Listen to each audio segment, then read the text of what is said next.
So this is where we are at, where we left off at. Actually, I need to jump in there as well in my own Roll20 thing. So, by the way, if you don't see anything on the map right now, just jiggle your character around and you should see. But like if everything's black. But yeah, so wait, what am I doing? I'm not going to tell you. You're going to tell me what happened. Who wants to recap what went down last time? I can recap from my perspective. Yeah. All right. So my character, Janice, Dark Elf, was wandering about the Underdark, searching for the surface after being exiled from her noble house. And Upon wandering through some tunnels, there was suddenly a large movement of earth, an earthquake, some sort of tremor. And after that, some random people fell from the ceiling, which was pretty surprising. But after the group realized that the goals aligned, goal being heading towards the surface, and, well, Janice's goal in particular was getting out of the Underdark, and the others agreed. Everyone teamed up and went exploring through the tunnels. And after a long while of wandering, the group encountered a mysterious cavern, which was filled with a glowing lake, and nobody could identify what it was. But shortly after entering the cavern, the group was beset upon by an underwater panther type creature, some sort of magical entity, which came out of the depths and started trying to eat the party. And after we confirmed that it really wanted to eat the party and could mysteriously understand and speak common, and the party successfully slew the creature, upon which it despawned into dust particles or whatever, which caused for quite a bit of confusion. Then the group attempted to discover the source of the glowing water through multiple attempts of deep lake exploration. We sent a robot down. We sent someone tied by rope down, but sadly couldn't figure out what was going on. But not wanting to take a rest in this cavern, fearing that the underwater panther would respawn or reappear or something, the group decided it would be best to head out of the cavern and into the direction following a mine rail. And at the end of this rail, the group was just heading along. They heard some dwarves talking, and regular dwarves, not Underdark dwarf variants. Yeah. I don't think you actually heard any dwarves talking, but yeah. I think we Or maybe assumed they were saw them. dwarves because they were miners. Well, we assumed they were dwarves because we assumed they were miners because it's a mining cart attached to a track. But Or yes, the cart was dwarven sized, and we heard voices in common, I believe. So Yeah. dwarven, I don't remember. And you just assume somebody's mining something must be dwarves. Yeah. Art child. We're typecasting them right away. yeah, honestly, a little racist. Species. All right. So yeah, that is indeed where you left off. We are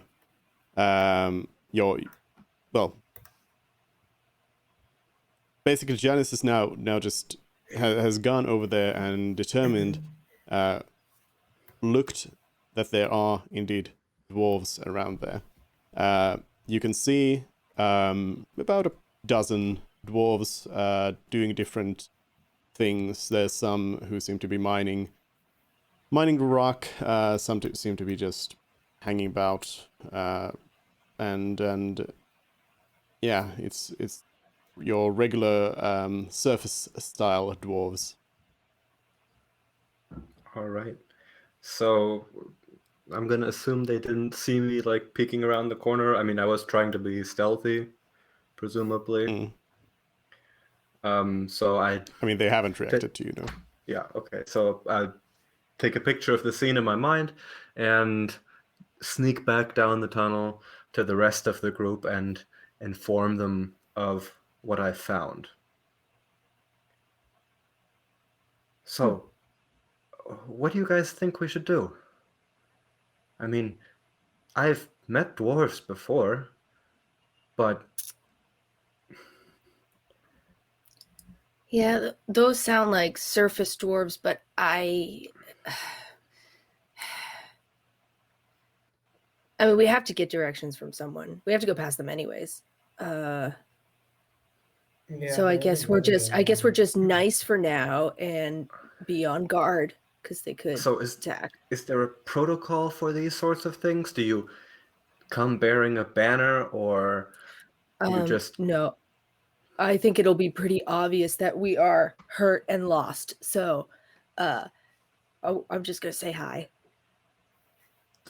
Okay, that works. so you're volunteering to go first? Sure. Really? If HJ was here, he would do it. But I guess Mervin too. Yeah, Free just says, okay, yeah, that's fine. Maybe we could go first this time. Okay. Mervin with his amazing, what is it? I think maybe +1 charisma, or is it 0? Might be 0. I mean, or I could Yeah, it's introduce 0. the group,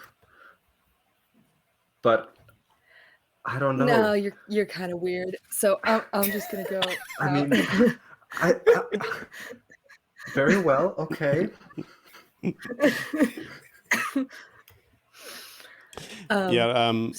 So none of, like, Janice hasn't had much, experience with surface folk, but none of you others either have much experience with drow elves on the surface. Like, you know the They concept exist. of the drow, but Sure. you probably haven't ever actually seen one.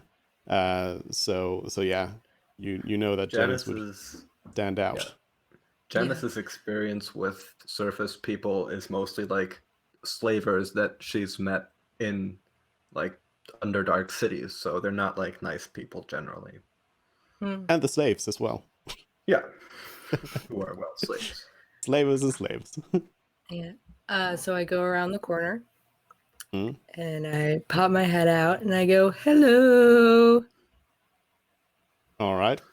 I say it in None of common. none of the dwarves seem to react to you in any way. Are they like They just keep moving on- and talking keep and on- stuff, or- They just keep on doing what they were doing. So I assume I'm following. Can I like peek my head around the corner too and Yep. see if there's anything weird about them? Yeah. Now that you're looking at it a little bit closer with that eye, you do realize that there is something weird about them, because they are doing what they were doing when you were looking at them earlier, and they are just Are doing they the dead? same thing. And It's a Enchanted. hologram. and for example, the ones who are mining, they don't seem to actually be doing much. They seem to like almost just be pantomiming the like mining motion and not really doing much to the rock. Oh no. Is this it an usual for illusion? dwarves? I mean, I don't think so. But No, no? Okay. generally they tend to mine instead of whatever weird thing Instead of going on here. pantomiming.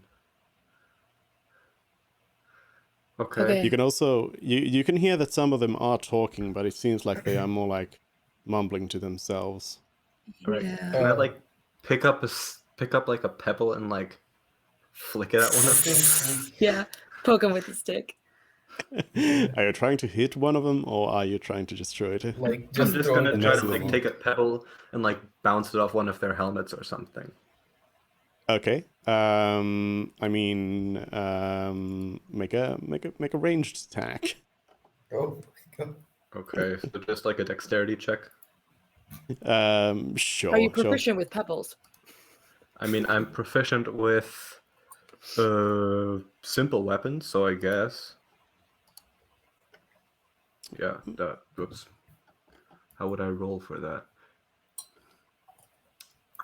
I mean, if you want, you can just roll your bow attack. Yeah, okay, I'll just do that. 24. All right.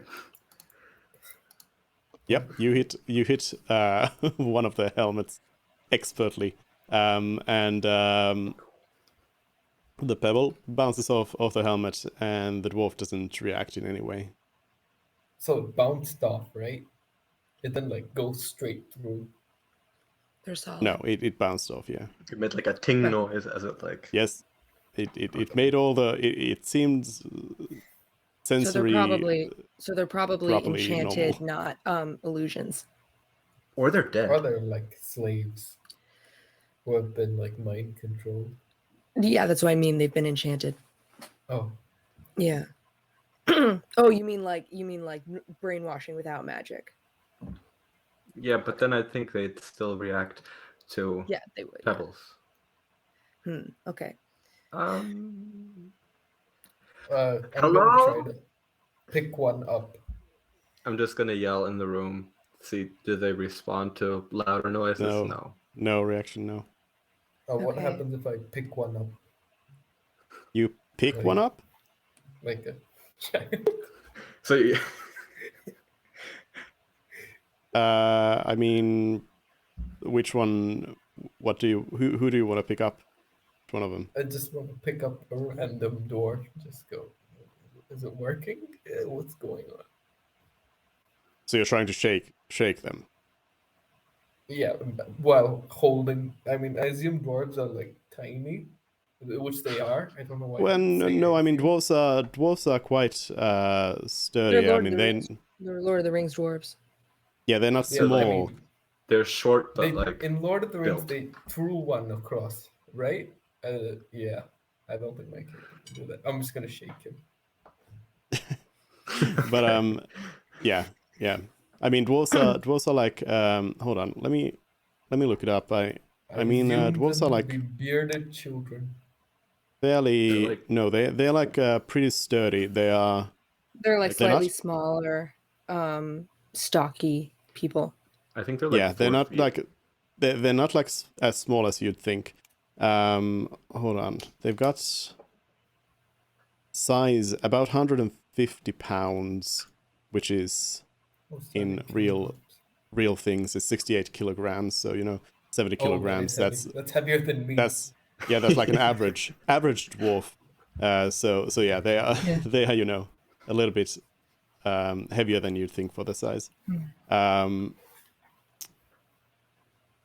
But yeah, you okay. So you shake one, try to pick them up a little bit and shake them, but still no reaction. All right. They just So at this keep doing point- what they do. I think we're all just like walking into this room. Yeah, I mean Can I- apparently Mort just walked in and started Yeah. shaking some dwarves. Can I just like look at one of the dwarves and like, are their eyes open? Yep, their eyes are open.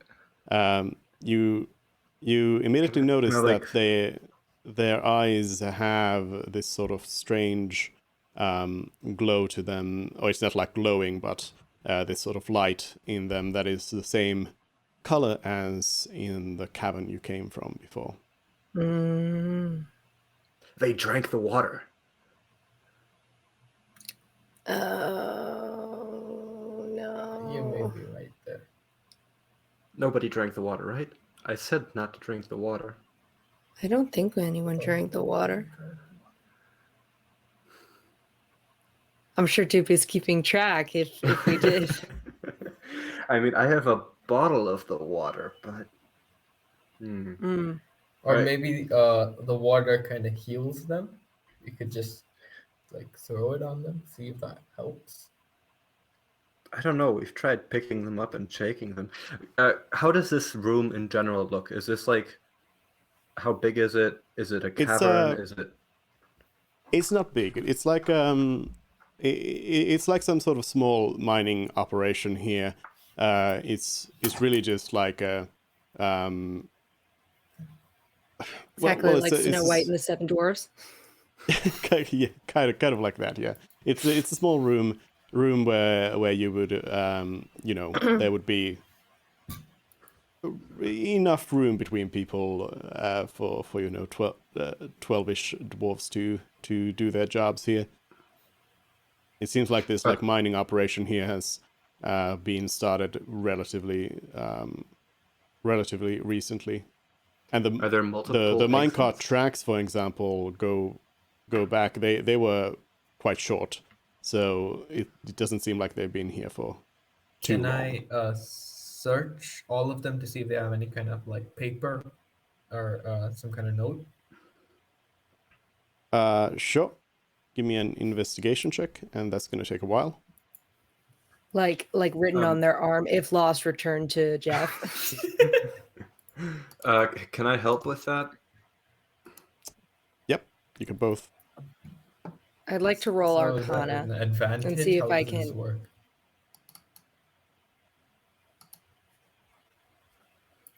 Wait, do I roll with advantage or not? No, I already rolled separately. So Oh yeah. Where is it? Oh, okay. And does this room have any other exits beside the one we came in that are obvious to see? No. I would like to see if I recognize any characteristics of enchantment spells I know. So I'd like to roll Arcana. Yep. Just kind of inspect the people.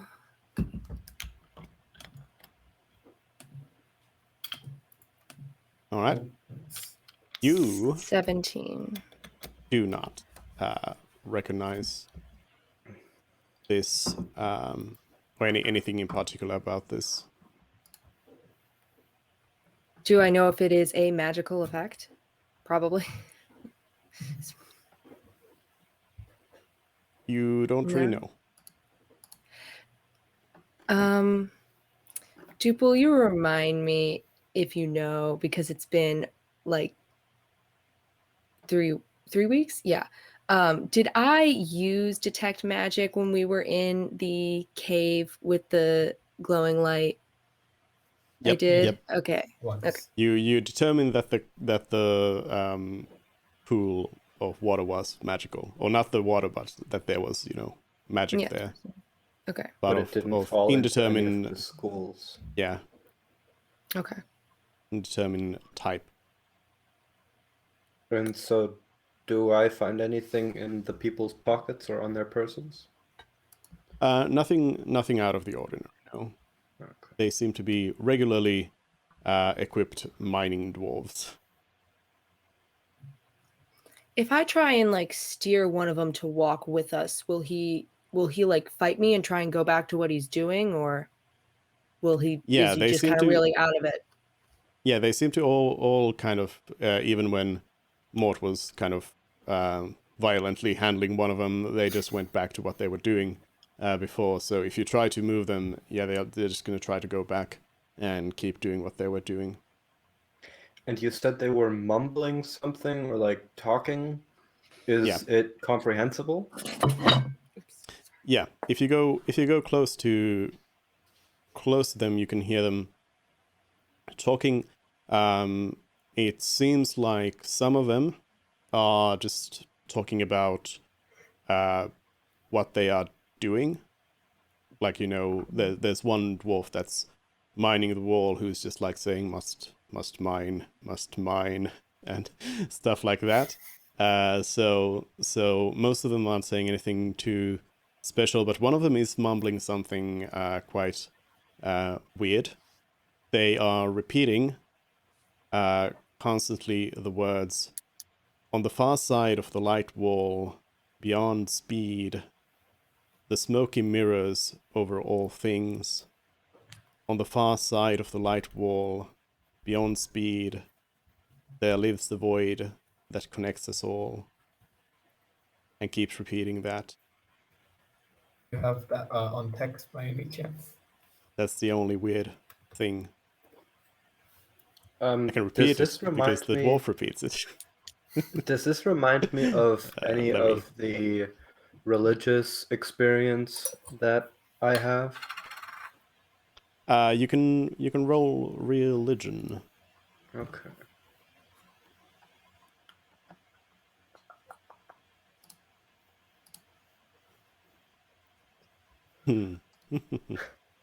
I'm gonna say nope. No. It doesn't really make sense to you from a religious perspective.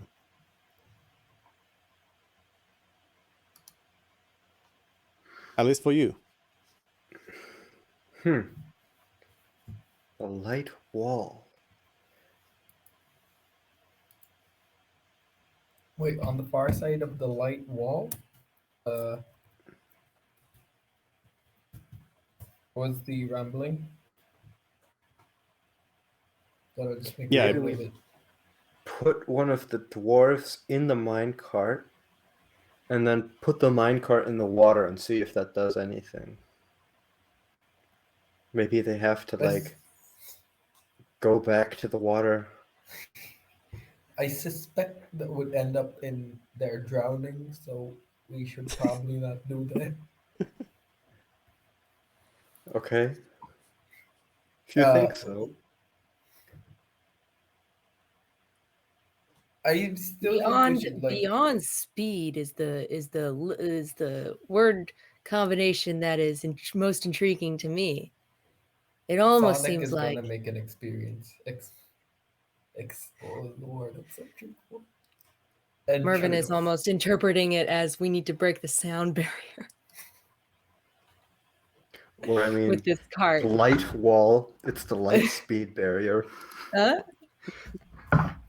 Exactly. Mervin's taking notes. He's drawing up plans. Is there anything else in this room, like loose crates, mining supplies?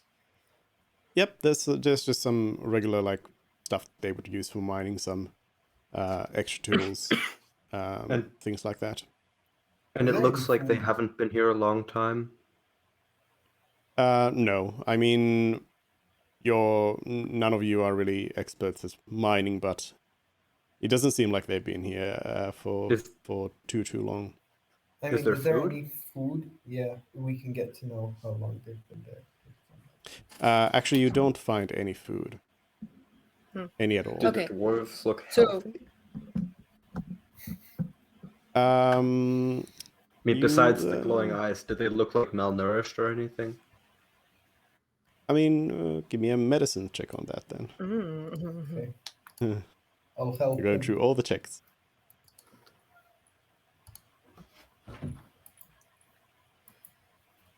Throw stuff at the wall. Something's got to stick. Yeah, they do. They do. It seems like they are healthy. Yeah, Oh. it seems like there's like they don't seem particularly like unhealthy or anything, but they like okay they don't look like they are in like top shape, but neither do they look like they're They're not on malnourished death's door. or anything like that. Yeah, it seems like they're just fine. Okay, so the thing I'm interested right now is, do we think that the riddle is about the cavern back where we came, or is it about something farther down the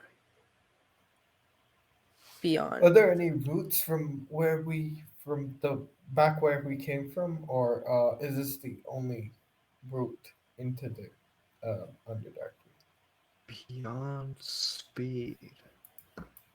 There's you're still on the cavern map, right? So you can see that there's to the north there is a doorway, not a doorway, but a cavern that leads north, and then there's one to the black. But this To the one was east. collapsed. oh yeah right? because you yes because your character doesn't have dark vision, so yeah, you'll have to ask your friends. But yes, there's an exit to the north, and then there's also one to the east that Janice determined was already like collapsed beyond your possibility of getting through. Belly Sniffer cheered 1 bits. Beyond the light wall. Maybe by the light they mean the thing in the lake. We have to dive down and do something? Touch it. Or break it very quickly? Beyond speed? The smoky Oh, mirrors beyond over speed all might be things. a reference to our time stone. Beyond. But Or we might use the time stone somehow. there are lives in the void that connect. You know, this is out of character, but I'm getting a very spaceship vibe from this. Lives in the void. Yeah. Well, Irvin's gonna invent the warp core. yeah. By the way, Well- who Who had the time You know, stone now? the smoky mirrors overall. Celeste should have it, but we should give it to someone else. Why? Celeste is just fine. Oh, I know. Yeah. Okay. The smoky mirrors overall things makes me think of what you said, Janice, earlier about having some sort of like smoked glass to look through so you could see the light a little clearer. Well, regardless of what these dwarves are doing here, there's no more exits to this cavern. Maybe we should continue on, search the other cavern for clues. The northern one. I don't think we have any other option, really.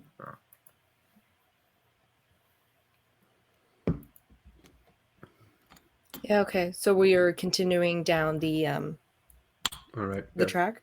So we'll leave this cave again and go back. I mean, this was a dead end, right? Yeah. Okay. Oh, okay. So the rails terminate like near these dwarves. Okay. Yeah. Pretty short rail. Yeah. I guess we'll check out the entrance of the other exit to the glowing lake room. All right. Just looking into it with my 120 feet of dark vision, do I see much? Your elven eyes see that it pretty much seems to keep going as it's been. Like it's the same endless tunnels as you've been walking through so far. Quite bare, not much around. It seems like the tunnel just keeps going that way. Okay. What do you guys think? Let's go. Let's wait. Take a break. Yeah. No, I think we should continue down. All right. Onwards. Oh, you're saying maybe take a short rest. Or we can take a rest first. You are Uh, getting a little tired, as in your like internal biological clocks tell you that it's maybe a little late. We can take a rest in the So- dwarf room. I Oh would, my God. that would be very It'd be a creepy. bit creepy, but we could so creepy. So we could tie ropes around them and then lead them out so they're just I mean, and I'm then they're assuming they're constantly like trying to stupid walk back to zombies. where they were. Yeah. Or we can just sit in the tunnel here and behind the minecart or whatever. I wish I had that spell that like rangers get where you like creates like a little safe bubble that you can sleep in. Lehman's tiny hut. Yeah, that one, yeah. But I mean, think it might- my elven abilities grant me the ability to rest efficiently. So And Todd doesn't need to sleep in, he can't be surprised. so we're gonna take a So short he rest. thinks. It's in his specs. He can't be surprised. I'm gonna find some monster that says can surprise even creatures that can't surprise. Yeah. All right, yeah. So we're taking a short rest, or a long rest, or We'll just ask Todd to like watch over. Yeah. Okay, And Todd then- will watch over us while we take, I guess, a long rest. Yeah, I need that. My spells are dangerously low. You're doing Okay. it in this cave with the water. recommend like on the rail in the middle between the dwarf cave and the lake cave, so that we have like two clear directions to watch down.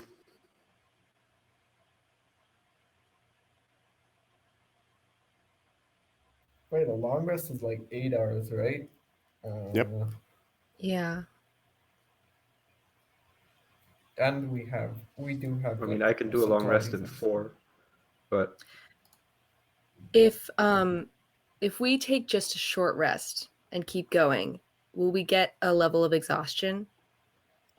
Not yet. No. Like I'd say you can. I mean, it's not. I don't think it's determined anywhere what it actually with like being tired how it would affect you. But I would say that you can probably easily go like 24 hours before you start feeling anything. So and even if especially if you take a short rest, that'll help you out.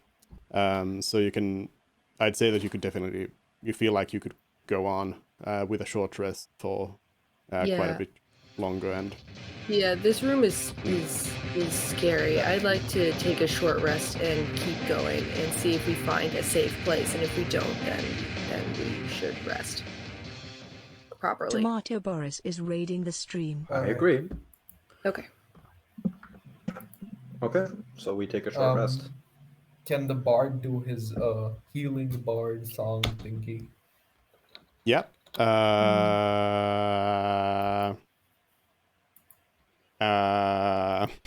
Hold on. Song of I Rest or shall do it whatever for it is, you. right? Yeah, that's the one. I mean, wait a minute. Does anyone need it? Are you? I are you? need it. Wait, how much does a short rest give you?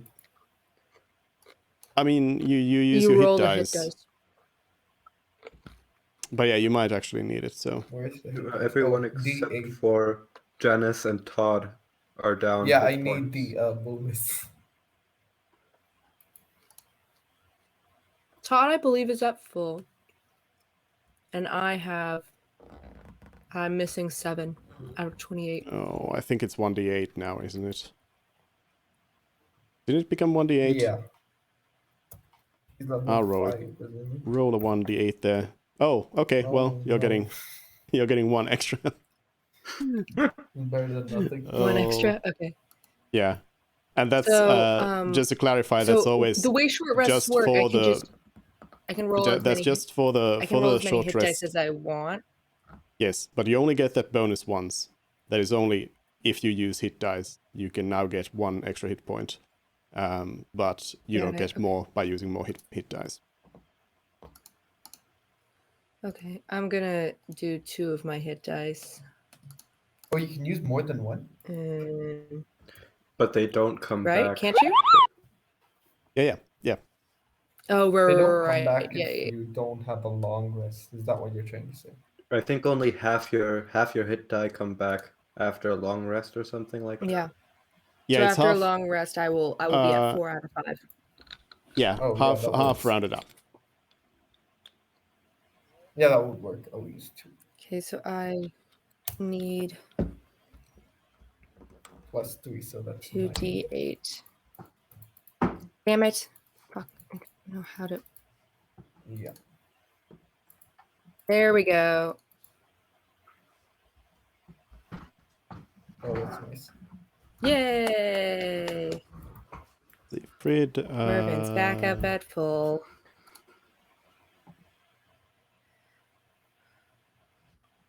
And Celeste as well.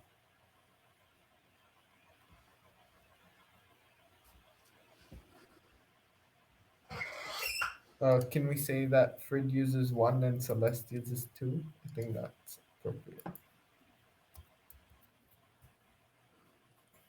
Sure, I can roll 2 for Celeste.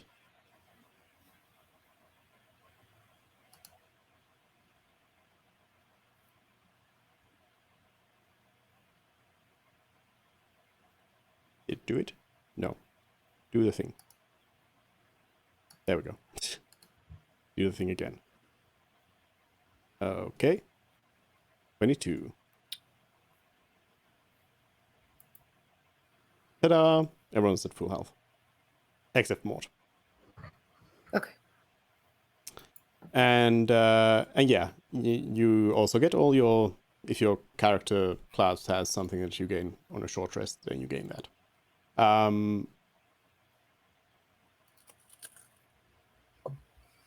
Yeah, so then you're gonna go ahead and head up north. Nothing happened on your short rest. Nothing weird. Okay. Yep. So I'd Nobody killed you. Once again, the dwarves didn't like notice we were there.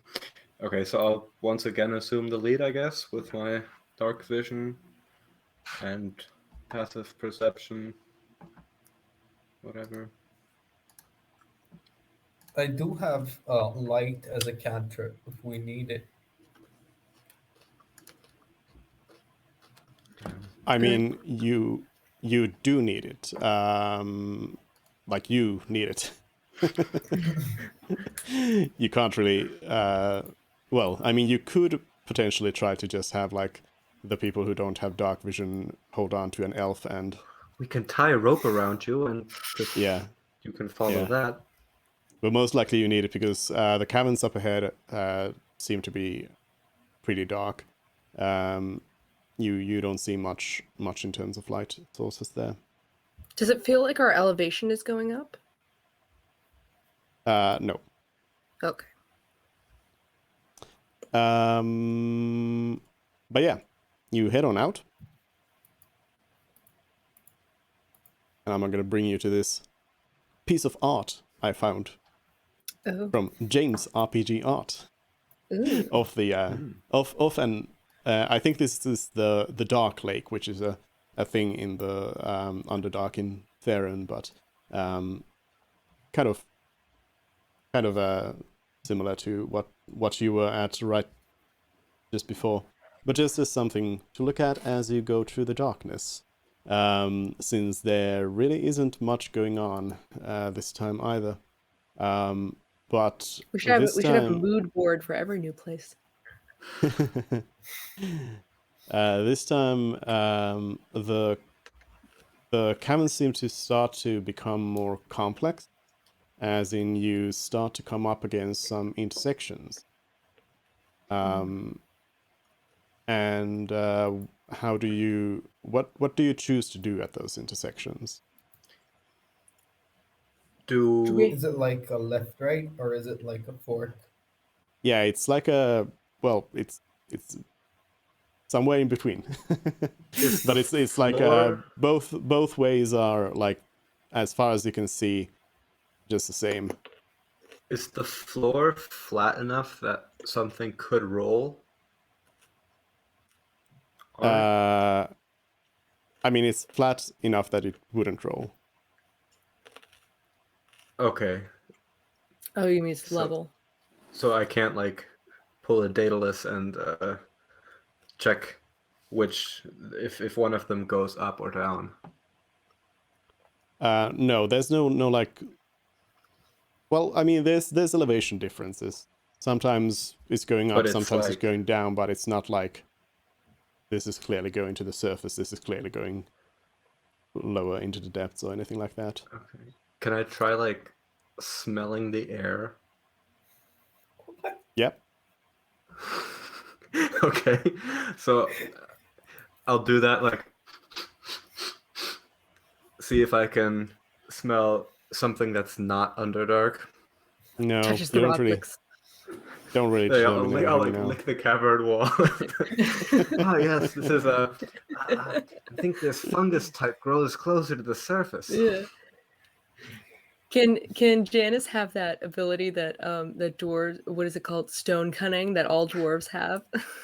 I just look at the stuff. I'm just gonna confidently state a random direction at every intersection we reach. Right. All right. Good. Definitely. He's gonna get us all killed, isn't he? Oh, and also, wait, do I have? Did I bring chalk? We could just leave something. Yeah. I was thinking about like trying to. I don't know anything that I have that could. Oh, I have trail. 10 torches. I assume the torches have like a charred tip, and I can use like the charcoal to like make a mark. Oh. Sure. So at every Nice. intersection, with just a little arrow, which direction we went. Sure. Of course, I know where we're going, or I mean, the directions are obvious, but just in case. Yeah. And then, You and keep then, on. and then a little gremlin pops out and flips the stone over. Yeah. You keep on traveling, and you don't end up back at your old intersections at any point. But now it is starting to get quite tiring to walk, especially for the ones who aren't used to the Underdark. The air here is thick. It's like you're not breathing fresh air, and in general, it feels weird. So you are getting tired. And if you don't soon have a long rest, you are going to be hit by some exhaustion. How does exhaustion work in as a You game get like, mechanic? I think you get like disadvantage on everything or something. Well, there's like 5 levels, I think. Yeah, there's 6 levels, or 7 if you take into account 0 exhaustion. So hold on. Exhaustion level 1 is you have disadvantage on ability checks. Nothing too big. Exhaustion Does level ability 2. checks include like attack rolls and stuff? No, ability checks. Okay. So just ability checks. There, in general, there's Level- ability checks, saving throws, and attack rolls, and then Yeah. I think those are the 3. Yeah. And then your And, movement on- goes down eventually. On level 2, your speed is halved. On level 3, you gain a disadvantage on attack rolls and saving throws. On exhaustion level 4, your hit point maximum is halved. On exhaustion level 5, your speed is reduced to 0. And on exhaustion level 6, you die. Yay. R.I.P. Is the cavern height? What's it like? Is it like scraping our heads, or is it like? No, there's like, it's about 2 people high. Okay. You got plenty of room that way.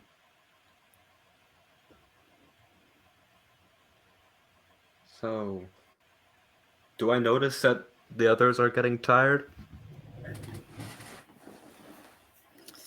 Probably. Are you guys making it obvious? Yeah. All right.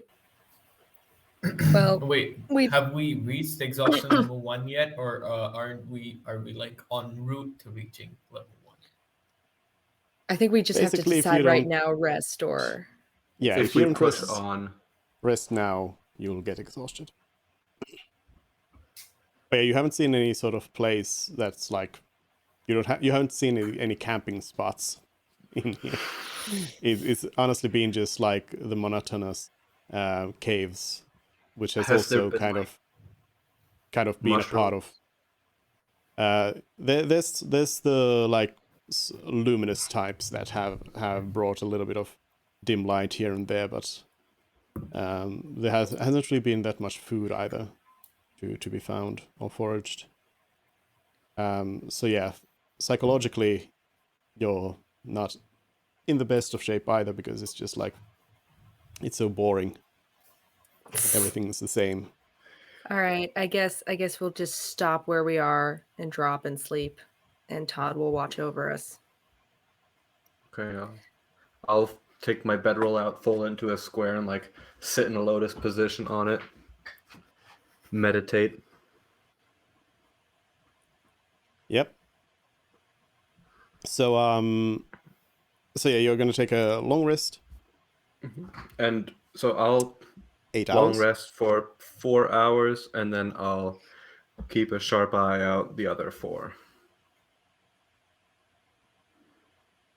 I'm gonna sort of convert my robe into a sleeping bag, like kind of just padding it out at the back, and yeah, using as like some sort of bedspread kind of thing.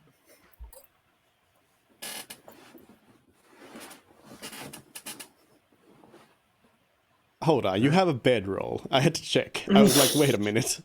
You have a bedroll. No, I'm doing this for style points.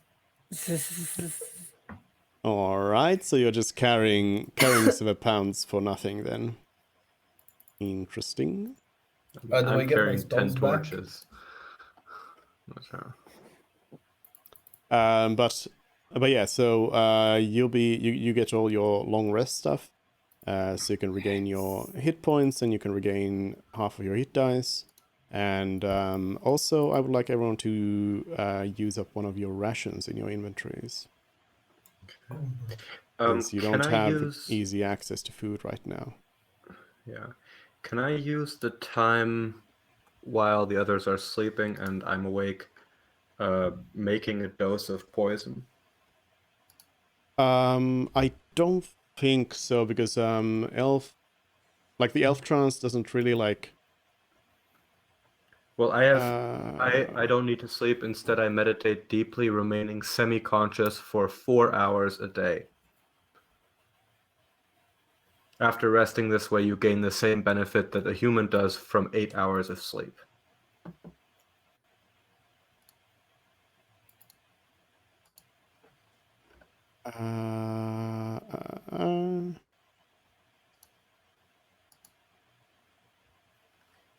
So what did you want to make? Make poison? I want to try using my poisoner feat. It says with 1 hour of work and a poisoner's kit and expending 50 gold pieces of materials, which I don't have, I can create a number of poisons equal to my proficiency bonus, but I'd like to just try using like whatever random mushrooms are on the walls or whatever near the campsite. Well, yes, you you can do that, but I'm gonna tell you it's gonna be very hard if you don't have the materials for it. I'd just like to try.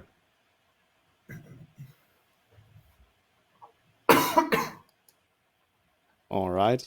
Well, it's gonna be really hard. Poisoner's kit check or... Hold on.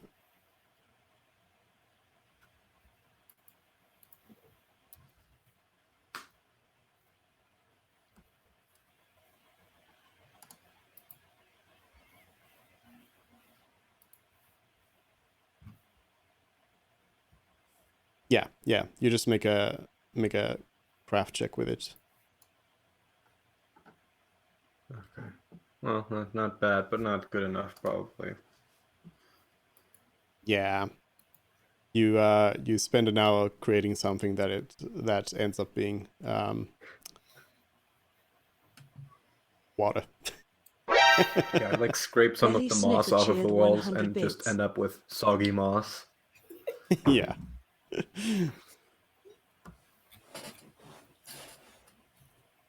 But yeah, no, nothing, unfortunately. No poison for you. So, you wake up, all of you, and you're all good. Mervin is blurring. Suddenly No, starts sorry, I blurring. accidentally clicked it. It's hard to like click the information thing without clicking the Yeah. message.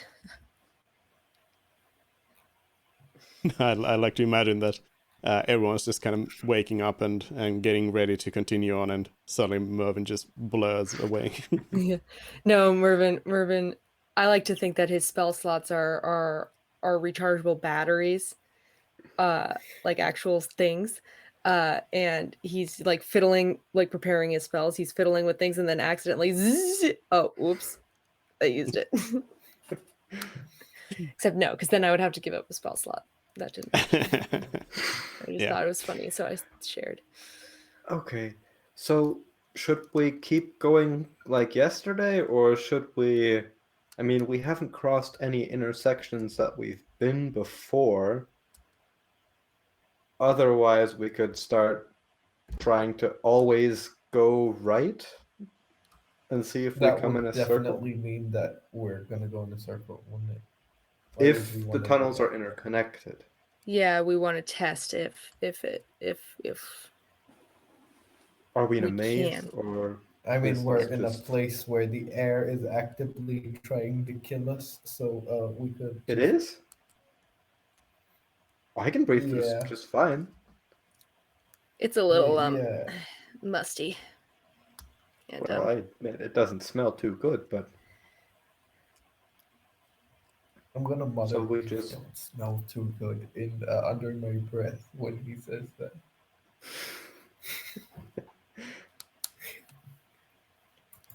I can like pull out a bottle of like perfume and like gently spritz it on myself. So do we just continue like yesterday, or I mean yesterday before we rested? Yeah, sure, I guess. yeah. Okay. I lead the way, picking randomly at every intersection and marking which direction we went, keeping a sharp eye out for anything weird. And also, unlike yesterday, I'd also like to actively look for poison ingredients that I recognize. All right. You're gonna give me a nature check then on that.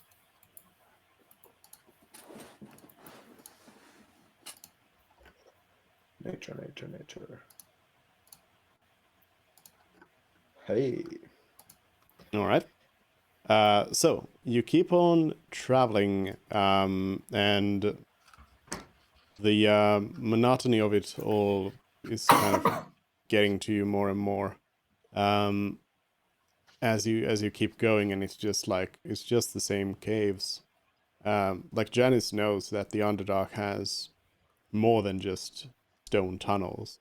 There's these, there's big caverns with large glowing mushrooms and big lakes, big rivers, all kinds of things.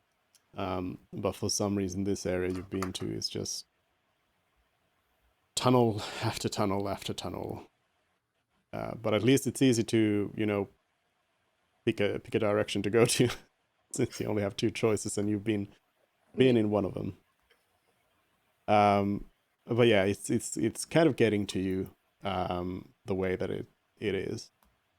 But yeah, you keep on traveling for quite a while.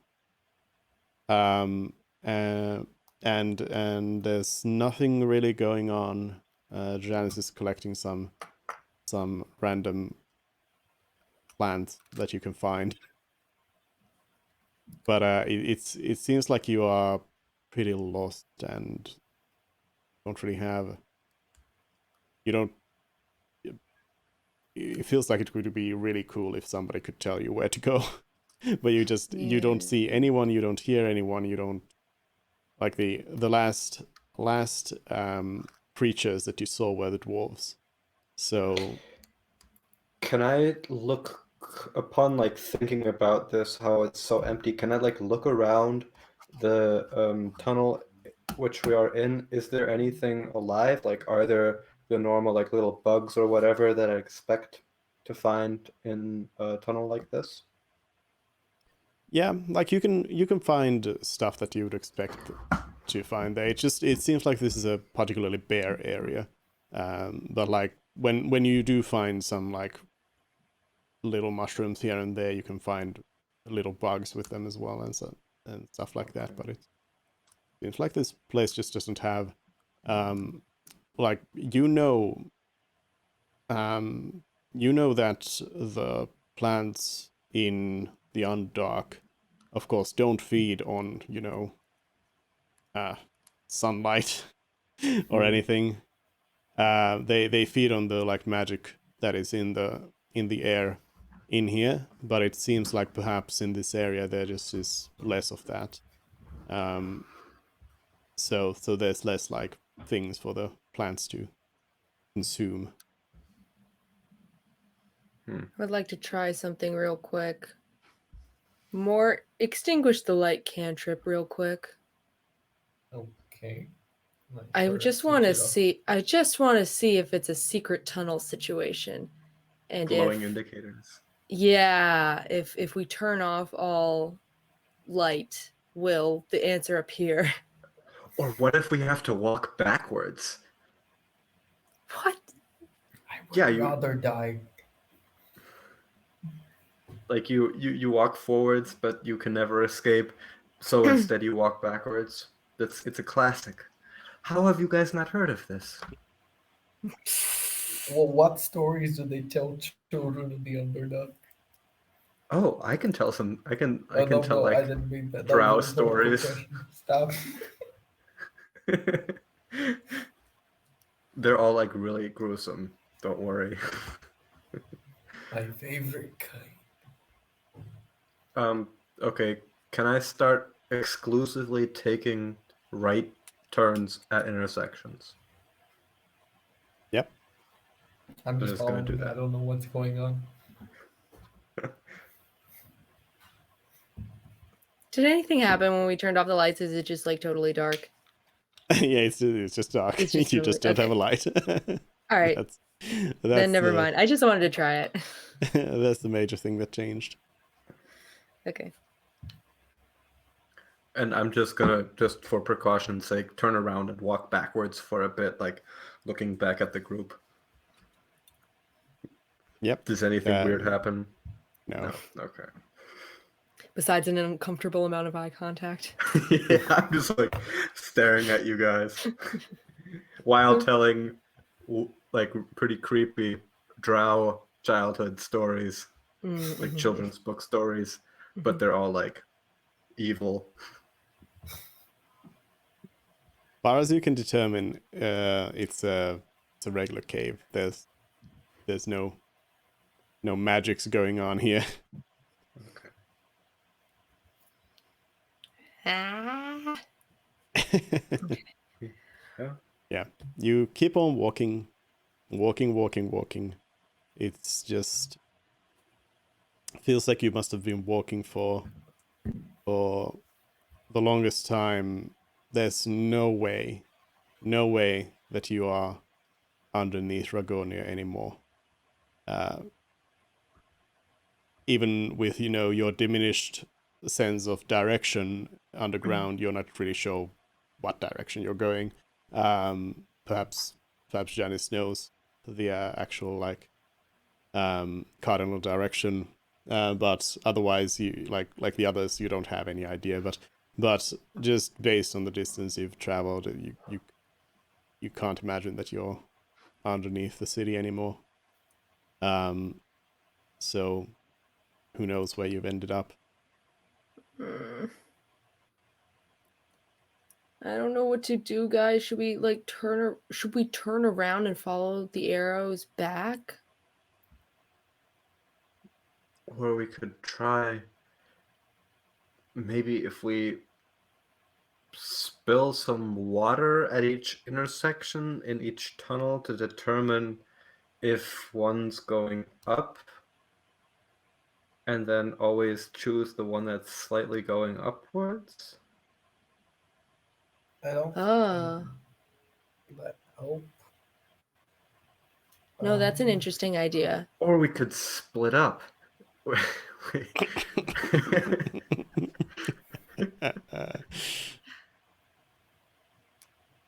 No. Or we could just try backtracking a bit. Wait, so what if we turn around and go back to the previous intersection where we were? Is our arrow still there? Yes. Yes. Disappointing. Okay. No, I think we should do the elevation thing. I think, Okay. yeah, at each intersection. Also, by the way, as you are walking about, what are you doing? I mean, I'm I know telling Janice stories. is collecting moss, but are you Telling others just stories, like collecting moss. walking about or interacting with somebody else or anything? And just holding whatever rope that's in front of me very tightly and slowly ambling forward.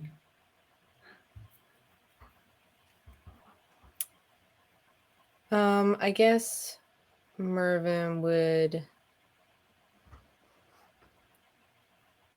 I guess Mervin doesn't really like silence, so he would try and chat with everyone, and then when they get annoyed, go and chat with a different person. All right. Well, you notice as you are chatting about with people and they are getting annoyed at you, you notice that Celeste doesn't. But Celeste also doesn't seem to be responding to what you're saying. Oh no. And does her eyes have that same vacant stare that the dwarves do? No. Yeah, Wait. Do I notice this? That something's I wrong guess with her? I'm just gonna do a medicine and an arcana check before I let everyone else know that there's something going on. So first medicine and then arcana. Wait, whoops. Did I click arcana? Yes. I mean, Yep. You Oh. you determine that Celeste is clearly not acting normal. Seems to be slightly like catatonic, but still following you about normally. Like if you weren't paying attention, you wouldn't really notice anything. But yeah, Celeste is just like silently walking wait. and not really reacting to Yeah, you. guys. Mervin, There's some. is your robot acting strange? Oh, is Todd okay? Todd's fine. Todd's fine, because Todd went in the water, and Celeste also went in the water. Todd's just walking about playing video games or whatever it does. Whatever, yeah. Oh, shoot. Oh no. I knew the water was a bad idea. Wait, are there any like lizards or stuff around here? Or like anything? I want to test the water on an animal. and see You if don't it really does find anything. any big animals like that. You can find some small bugs. Yeah, I can pull out my little flask of mystery water, and we can like put some bugs in it and see what happens.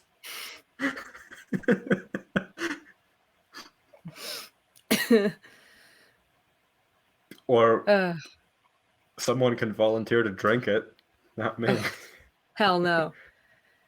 We already have a guinea pig here. Point at Celeste. Okay. Okay. Something's wrong with Celeste. Can we like try like snapping, getting her to respond or anything? Yep. It seems like Celeste is like you snap your fingers and she like snaps out of it for a minute and like looks at you and then just kind of goes silent again. What if we like make her really angry? Oh, put her in rage? Yeah, we can try. Is that what she calls it? Oh, yes. Celeste is a very talented barbarian. Yeah, okay. Does rage at her level clear mental effects? I don't know. I punched Celeste. How do I make an unarmed strike? You don't need to. Because Celeste's not doing anything. You hit her and how hard? I want to do damage to her. Okay. I mean, Mervin doesn't have a lot of strength, and Celeste is a very tough person. So I think even at like his, upper limit, it still wouldn't really harm her. I think it's like a he's just gonna. 1d2. It's like a 1d2 if you're not a monk. Yeah. Yeah, I flip a coin. and No, I that's mean how much. I'm not even gonna give you the roll. You're just gonna do one Right. damage. I'm just gonna do 1 damage. Okay, yeah. Yeah, you No, I hit her. try your best. I hit her as hard. Yeah, I hit her as hard as I can, Yeah, which is not very hard. 1 damage. And yeah, Celeste kind of winces at the pain, but doesn't otherwise just like snaps back into the catatonic state. Fuck. Okay.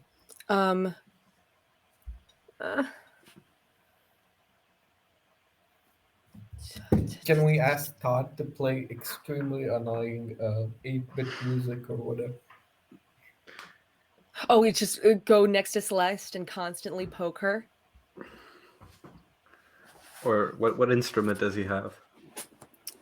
Todd has a shield, and the damage he does is force damage. So I don't know. I don't know. We never really determined if he has like an Iron Man gun kind of blast, or I think we said he had like a bat that he kind of hits with. That would be bludgeoning damage, but it doesn't really matter. It doesn't. Yeah. But you also have the bard who can do some annoying music if you need that. Yeah. Oh yeah. I have lesser restoration, but I need to have it prepared. Oh, I do have that prepared, I think. Well, do we Okay. need to use it? I don't. If what's happening to her falls under poisoned, then it will help, but otherwise it won't do anything. End the disease or blinded, Yeah. deafened, paralyzed, or poisoned. With my medicine and arcana roll that I did before, would I guess that lesser restoration would help or no? It was a 20 medicine and a 17 arcana. I mean, honestly, you don't have any experience about this particular affliction, so okay. you didn't Oh, try but- anything on the dwarves, so you don't really. Yeah. Restoration magic can never hurt, right? Okay, yeah, Mort, do it. Fuck it. All right. So Mort goes about and Mort goes about and touches Celeste with some holy light, and nothing. Same old Celeste. Ouch.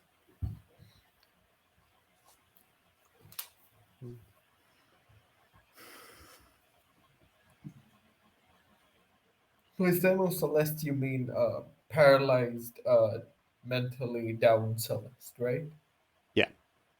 Okay. Can we take a quick break for like a minute or so? I think we have to check out whatever words that was uttered, or whatever words those dwarves uttered, because they have to have some bearing, right? Yeah, but so quick break. Yeah. Be right back. Yep, sure.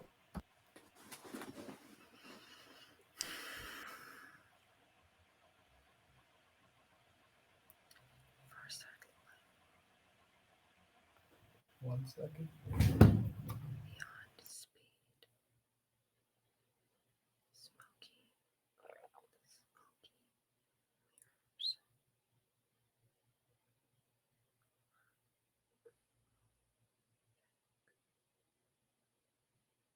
It would be fun if the party split. Oh, you'd love that, wouldn't you? Not necessarily, because then we'd be killing off some people. Yeah.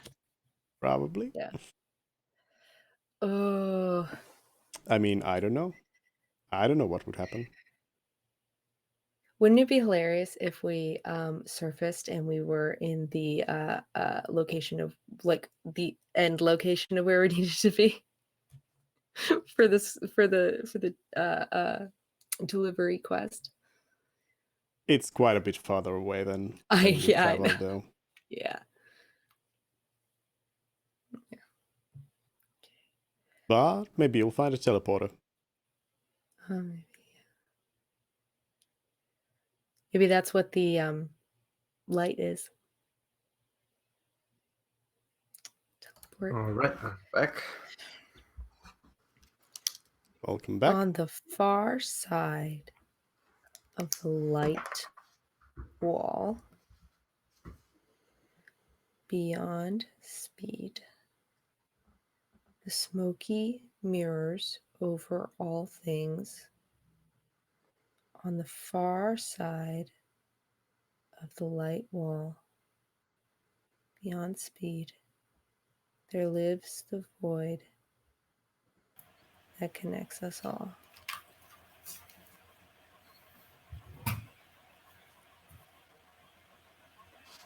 Did anything happen? Nope. No. 1 second. The light I'm just- wall.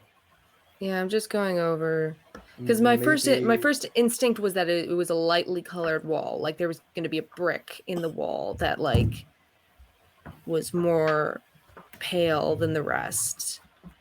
But it feels like it makes more sense if that it's like A wall of light.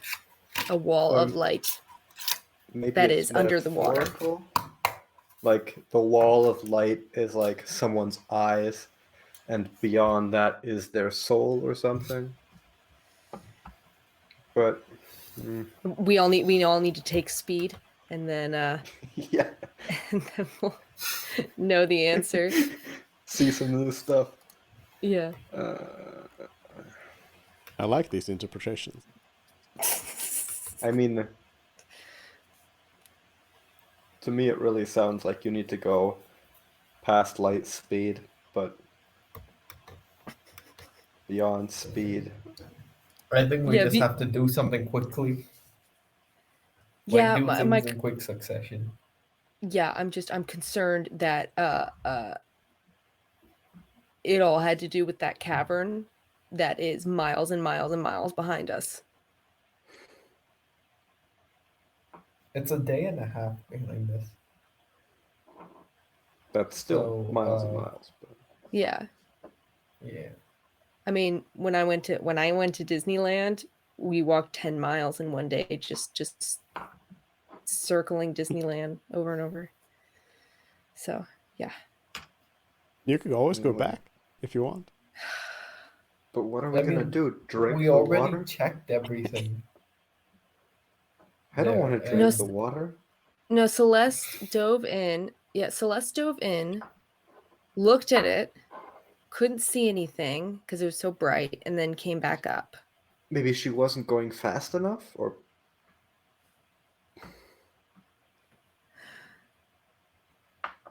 If it was like a portal, Todd would have gone through, right? Yeah. Because I told him to go and like pick up whatever was in there and come back. But then he came back with nothing. but also the dwarves must told- have gotten somehow. If you told Todd to go and pick up, let's say, well, you tell Todd to go and pick up anything that is in front of a door. Would Todd then go to the door if there was nothing to pick up? I'm not saying that that's something that was happening, but I'm just saying your logic was somewhat flawed there. Yeah, I see. I understand. Yeah. And I mean, I don't know what Todd wants to do. And why was the panther hungry then, if there were all of those dwarves there? I mean, I assume the panther spawned from the lake. well, when we came into the cavern, it crawled out of the water, right? But so maybe how did the dwarves get there? Were the dwarves lost in the tunnels? I mean, they looked a bit hungry. Maybe they were lost and they found the cave and they were like, "Oh, we're thirsty. Let's drink this mysterious blue water." And they all drank the mysterious blue water, and then they, whatevered. Got in the cart and went there. That's a bit of a stretch, don't you think? Yeah, how'd they get the minecart there then, though? I think we need Celeste to drink the water. If it heals her, good stuff. Otherwise, yeah, we'll see what happens. Or the underwater panther thing said it was hungry. Maybe we need to feed it, and it clearly didn't like eating rations. I think that if Is anyone a cleric by perchance here? Mort is I a am, death yeah. cleric. Can you ask for inspiration or guidance? I have guidance. Can I use it on myself? Wait, how does That's- I mean, augury this- work? Oh yeah, we do have bones. Do you? We Yeah, stole those no, dragon we- bones, remember? We took them specifically to make runes for augury. Oh, but they were in the cart. They would have been in the cart. Why would we be carrying them? Why would we have them? The dwarves have bones in them. Yeah, but if it's okay with Just you, we'd throwing like that out for there. them to Yeah, okay. keep their bones in their body. Pro tip.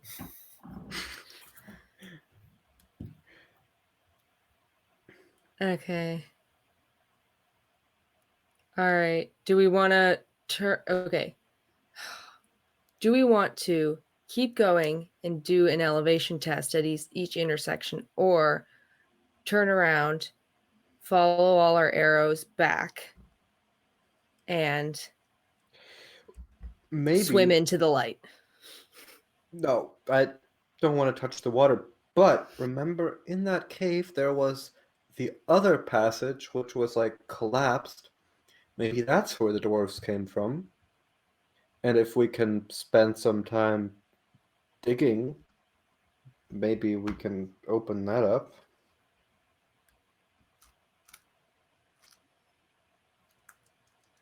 What? I didn't hear that. Could you just say that again? There was another exit to the lake cave, but the entrance of it was collapsed. Do you think this whole tunnel is just like leading to that exit? Because that would be a very terrible joke. We haven't reached any dead ends, have we?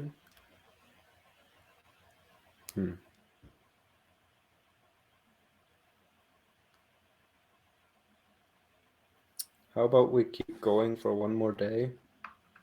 And then decide. Yeah. Okay. Okay, so we'll continue going the same way we have been, taking only right turns, or do we want to check No. elevations? Yeah, I want to do the elevation tests instead. Okay. So at each intersection next to marking an arrow, we'll also do a quick check to see if one of the tunnel's options ascends. All right. And pick that one. So you keep traveling, all just the same monotonous walk, forward, and every now and then intersection, and you do a test, and you pick which way to go, and you go that way, and still no campsites, no roller coasters, nothing to make things more interesting. And you're feeling like it's again getting kind of late. You're feeling like you could maybe have a rest. Has Celeste's condition changed any? It seems to just be going well. Like it Yeah, it seems like it's getting worse in the sense that Celeste no longer responds to even, you snapping your fingers or anything like that.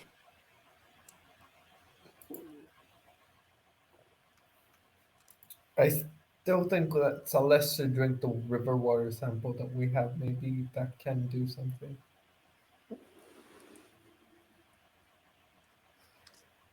Can The we cleric try is giving recite- medical advice. Yeah. Can we try reciting that poem and see if like Oh, interesting. Celeste starts echoing it? Yeah. Yeah. Okay, if I do that, I'll like stand right in front of her and recite the poem or the riddle or whatever the dwarf was saying.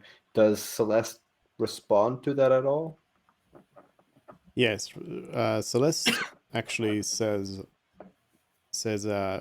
she returns. She returns. Oh Yes. no. It's just kind of a whisper and then just goes dark again. What was the original poem? On the far side of the light wall, beyond speed, the smoky mirrors over all things. On the far side of the light wall, beyond speed, there lives the void that connects us all. And then she responded, she returns.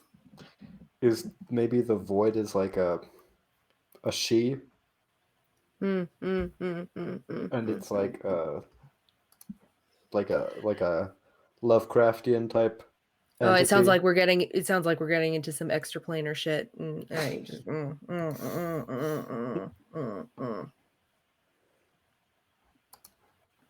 She returns. Yeah, that's scary. That's scary. I don't like that. Mervin's pacing, staring, like pointing at Celeste. I don't like that. I don't like anything that's happening right now. Is Celeste still like following along with the group, or do we have like a rope tied around her waist that like would No, pull? she follows around. Okay, if we split into two groups and like walk 30 feet apart, which group does she follow? Oh yeah. Come here, son. She Come Is here. she following like the bottle of mystery water that I'm carrying? Oh. I mean, which group are you going? Are you going forward, backward? Or okay, how about everyone except me goes like 30 feet one way? And then Celeste is in the middle, and then Yeah, we both call her. yeah. What does she do? So which way is the other group going? I mean, we're going down a tunnel. How long is the I- tunnel that we're in right now? The stretch of tunnel that we're in. And it's endless, but like Arbitrary. No, what- but what I mean I'm- before we hit a corner. Before we hit a corner. Well, I mean, it goes for a while, but what I'm asking is Janice the one who's going forward as to where you were going, or backwards as to where you came from? I just stop, and then the rest of the group goes 30 feet back the way we came from. Backwards. Okay. Well, so let's stops with you. With me. Yeah. Guys? Okay, I'm gonna walk back to the rest of the group, and she follows? Yep. And walk forward Okay. again. I'll give Mervyn the bottle of mystery water, like very carefully holding it.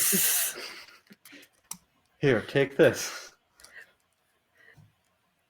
Put on my big welder's oven mitts things. Take the bottle, and I walk forward.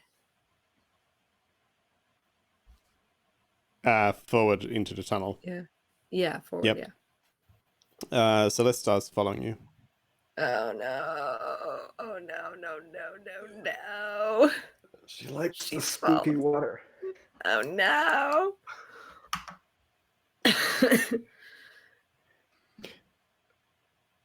Oh wait, And- let's try. Let's see if she follows. Wait, you put the water on your little robot thing.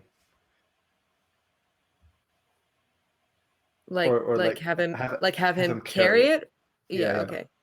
All right. Now we're gonna test it again where I come back to the group and then I give it to Todd, and then Todd goes forward.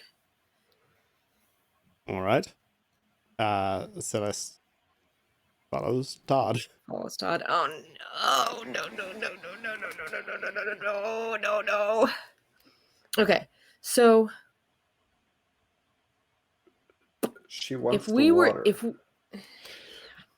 Does she have like an extra sensory method of determining where the water is? Like, if we all blindfold form her. a huddle, we form a huddle without her, and then randomly hand the bottle of water to one of us and like hide under a coat or something. And then each of us walks 30 feet forward and 30 feet back, and we see if she can like magically determine where the water is. Is that a good idea? Yeah, Yeah, let's why do not? that. I want to do Okay, that. we do it. We blindfold her and put the give the flask to a person, and she doesn't know who, and then we all walk to different positions and see if she can. Yep. As you go about this elaborate test, you come to realize that it seems like Celeste is actually just following whoever's gonna be going forward. Oh. And the bottle had nothing to do with it. Okay, interesting. Okay. She just follows whoever goes forward.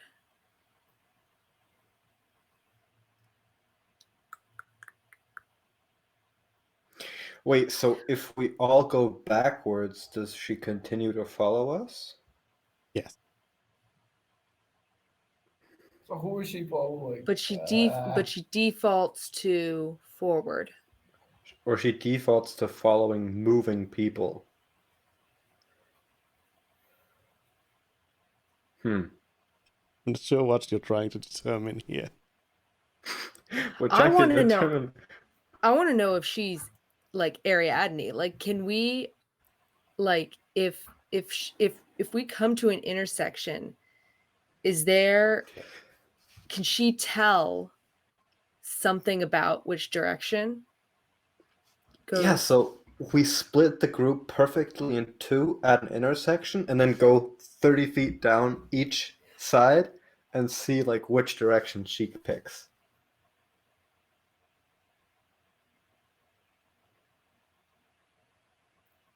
Like that, or Dude, but like, what is the point? What is the point of it? You can do that if you want. That would But just see, sound Dupe, your stupid. tone makes me feel like it's a dumb idea. No, I mean, sure. That sounds like it could work. We If had it her could work. blindfolded, but she still followed whoever was moving. She can hear our footsteps, right? Yeah, it's not that big of a stretch. Okay. Pretty perceptive. Yeah.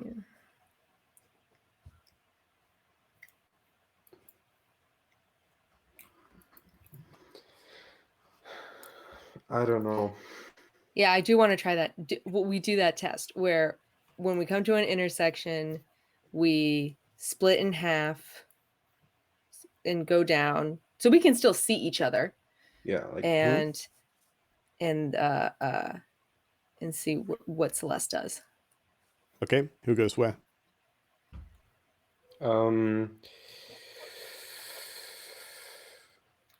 I'll go the rightward passage with whoever wants to follow along. Only like 20 feet or 30 feet. Yeah, I think we have an odd number of people besides Celeste, though. But she followed Todd. If you count Todd, he clearly, or Todd can just sit in the intersection. Fine, Todd. You're gonna abandon Todd? Okay. Well, it's like 20 feet. We can see them. We can see them. Unless the tunnels are like magically of, being deleted behind us and generated ahead of us or something. This whole exercise kind of reminds me of when you put the baby in the middle of the room, and then the parent sits at each corner to see where the baby would go. It's exactly what we're doing. Yeah.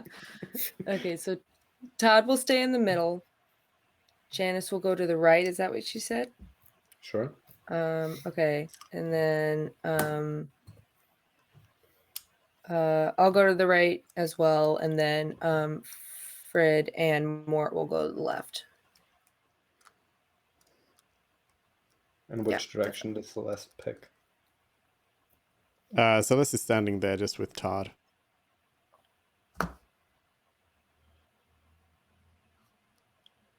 Interesting. Something weird about Celeste's programming. Okay. What happens if you call Todd to you, Marvin? Oh, like telepathically? Yeah, can you tell him to come? Hither. Yeah. to you? Okay. Todd, come here. Celeste follows him. But wait. You don't communicate telepathically with Todd. Doesn't it? Or you Don't can you just talk? yell at him to like, come over Yeah. here, Todd. Can I communicate? Wait, let me check. It doesn't just matter. talk. I don't care. It doesn't matter. Yeah. If it becomes relevant at some point, then I will look up the specificities. But whatever. Yeah, but Todd goes to Mervin and Celeste follows. Yeah, well, I mean, Celeste kind of just follows anyone who's moving. So I'm gonna move. So now Marvin and Todd and Celeste and I are all standing still in the rightward passage. I'm going to walk back to the intersection. All right. Does Celeste follow me? No. So there Okay. is. Doesn't have a range. So I was moving, but she didn't follow me. Now, No. what if Todd comes back to me? Will Celeste follow? It? Yeah. Him? No. No. Okay. No. It's that whatever ground we cover has now become forward. So no. How about no. let's just She won't move go. on. She won't go backwards. Right? She won't go backwards even if people move backwards. Well, okay, She but will. what if She will. Yes, she will. She will If go you back. walk Okay. back, if the whole group walks back, she's gonna follow. If the whole group walks back, but if one person walks backwards, she's not gonna like break off and go with them. Nope. But then why? I love how you... determined you are to figure this out. It's clearly plot relevant. Clearly. It's clearly so relevant. It's also not very complex, by the way. Mort it's sit down and ask Todd if he has any video games.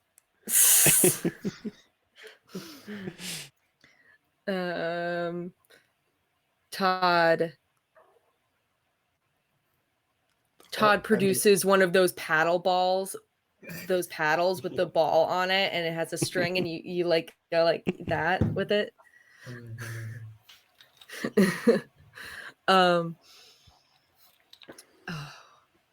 Okay.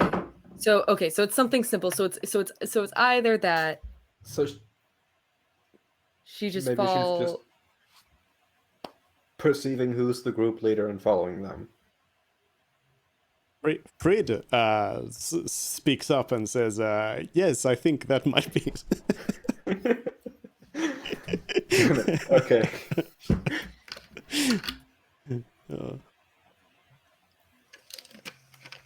Okay. All right. Then do we want to go when we do the elevation tests, is there really is there a difference every single time? No. Like no. there is It's not like every time. Sometimes it's one of them is going a little bit up, but then you can see that it's going to be going down soon after. And okay. Well, then I think we should turn around and go back.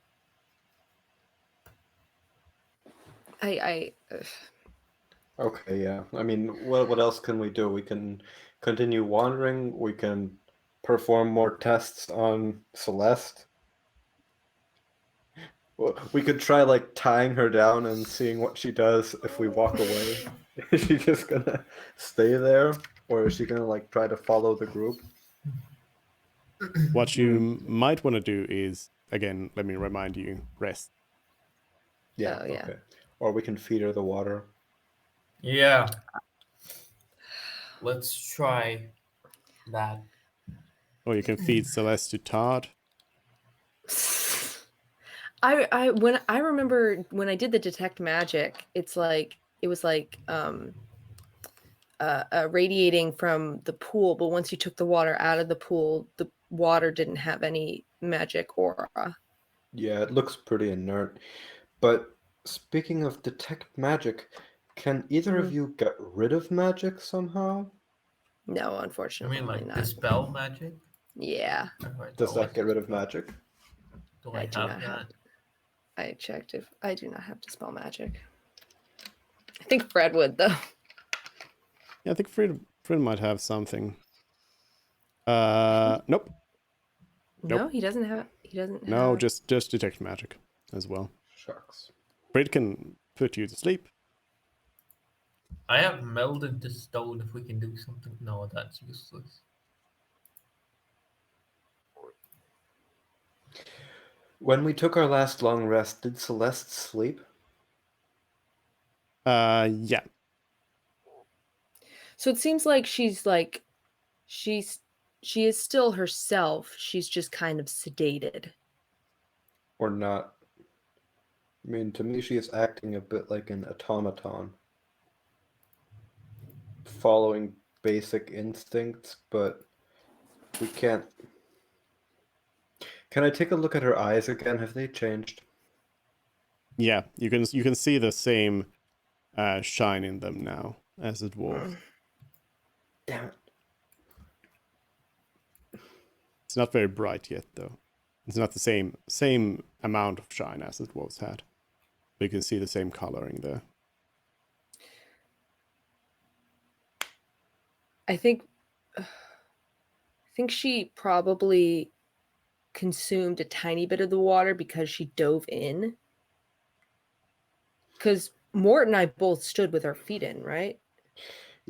Or maybe it's like radiant damage. If you get close to the glowing thing, it messes you up. Maybe. Sure, yeah. And maybe the dwarfs saw the glowing rock and had to go and touch it. And that's why Maybe. they're all weird. But anyways, we're taking a long rest, right? Yeah. Okay. And we tie Celeste to somewhere. Like a little ankle, like a rope around her ankle or something, so she doesn't wander off if she doesn't go to sleep. Yeah, I'm just slightly paranoid that she's gonna wander off. All right. What are you going to tie Celeste to? Should we tie her to one of us or to Todd? How about Mort? Mort? Fine. You already have Okay. a rope, Why? right? But fine. All right. All right. You tie Mort's rope to Celeste.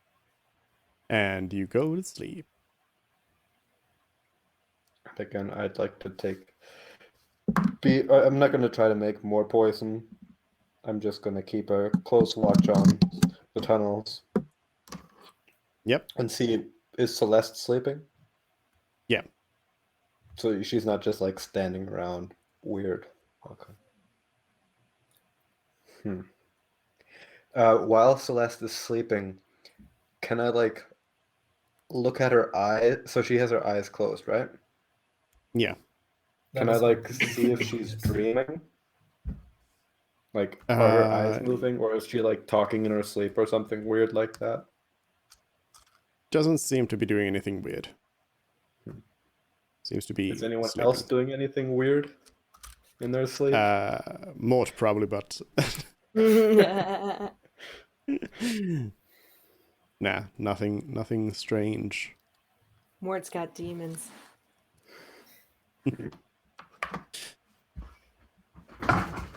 But yeah, it's an uneventful night, and you wake up well rested, or well enough rested as you can.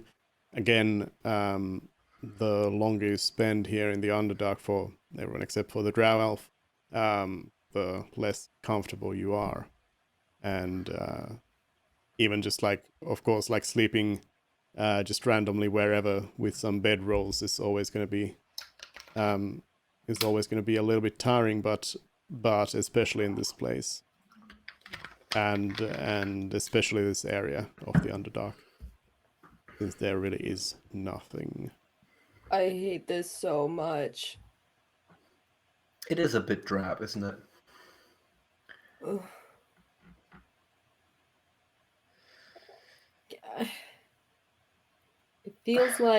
It feels like the air is a weighted blanket. I hate it so much. I just want I think we have to turn around. Go back. Yeah. Maybe those dwarves had a map that we missed somehow.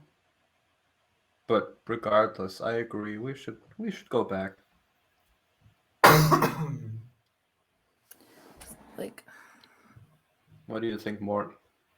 Go back?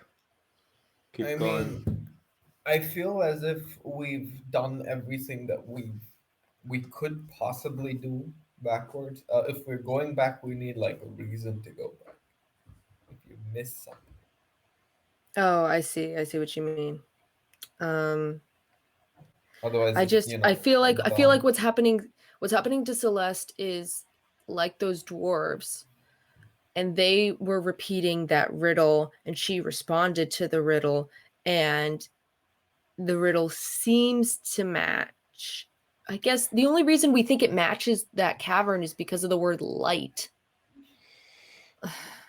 Also, I mean, Celeste was the only one who possibly drank some of the weird water, but she was Yeah. definitely the only living person among us who got in close proximity to the glowing thing.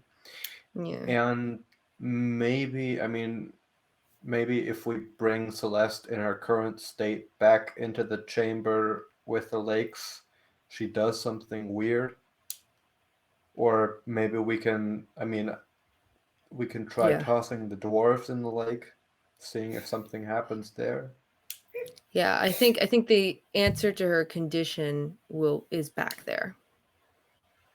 Or Okay. regardless, there's just more avenues of opportunity that we can explore. Yeah.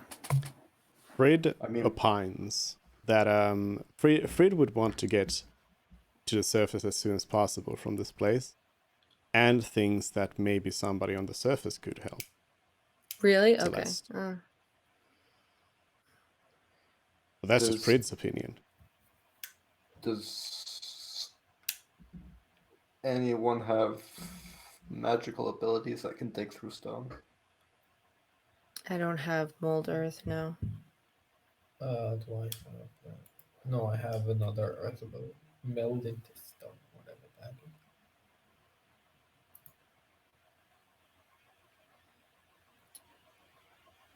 I do not But have regardless of mold earth or anything. what you choose, you do notice that Celeste hasn't gotten up.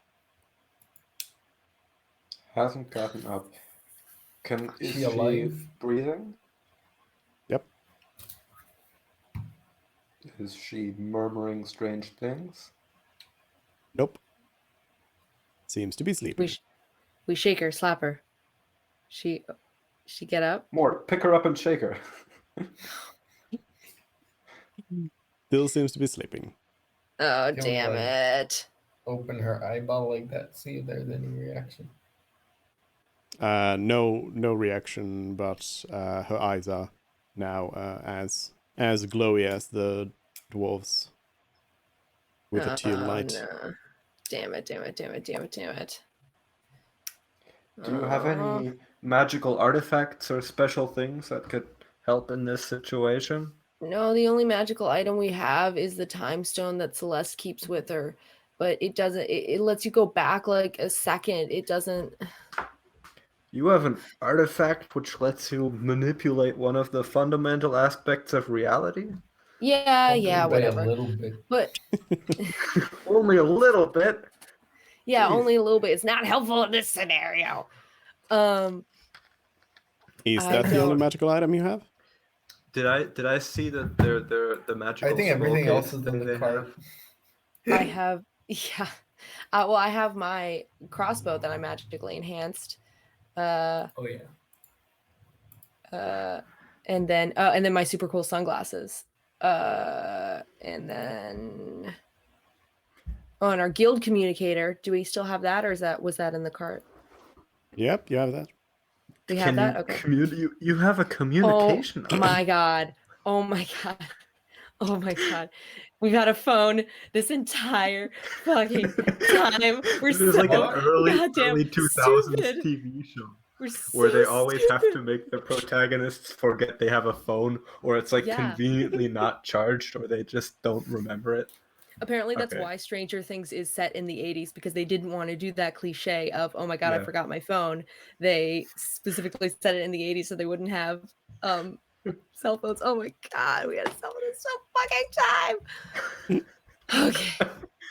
What is the guild communicator? Is it like a magical stick, or is it like a magical phone, or Yeah, it's a stick, and it is a phone, and it only connects you to the closest guild, the closest location of the Adventurers Guild. well? All right, I open it and I I say don't see hello. any reason why we shouldn't do it. Well, we at the very least we can determine where on the continent we are. I do love that it took you this long, Yeah, and after a little yeah, prod to realize, oh yeah, you have that thing that you could have Oh, yeah. used right when you fell through the hole or something. Yeah, idiots, fucking idiots. Hey, Janice didn't know about it. Yep. No. Probably have a But anyways, magical so phone. you pick up the phone, and you We hear don't get service downs here. you hear I'd like to reach you about your car's some expenses. sort of a reply, but you don't understand it. Do I It's like understand it? No, it's not. It's not language wise. It's just that it's like staticky, like you don't. Oh. There seems to be some magical interference. Oh, Yeah. No. Can And I? in fact, Janice does know that the Thesres that is in the magical energy that is in the Underdark specifically does interfere with divination magic. So Oh, Augury wouldn't have worked either. it Nice. might be that. Intelligence. Does Janice know Morse code exists, or is that a thing she's aware of? I don't think that's a thing that exists. Okay. Can I use my Tinker's tools and my Artificer ability to, I don't know, help make it clearer at all? Try to tune the signal. No, I mean, like you determined originally when you got the communicator was that this is some sort of a quite powerful artifact. So I think it's Right, that I can't do anything beyond your current abilities. But do you respond in any way? Oh, Hello. This would've been- Can you hear us? yeah, we never named our fucking group. We don't have any identification. Does our like our You little have a- like our you've little gotta- seal, do we have an identification number? No. We can call ourselves Mort's amazing group. It says what it Absolutely says. not. It says what it says in the item here. Wait, how do I that?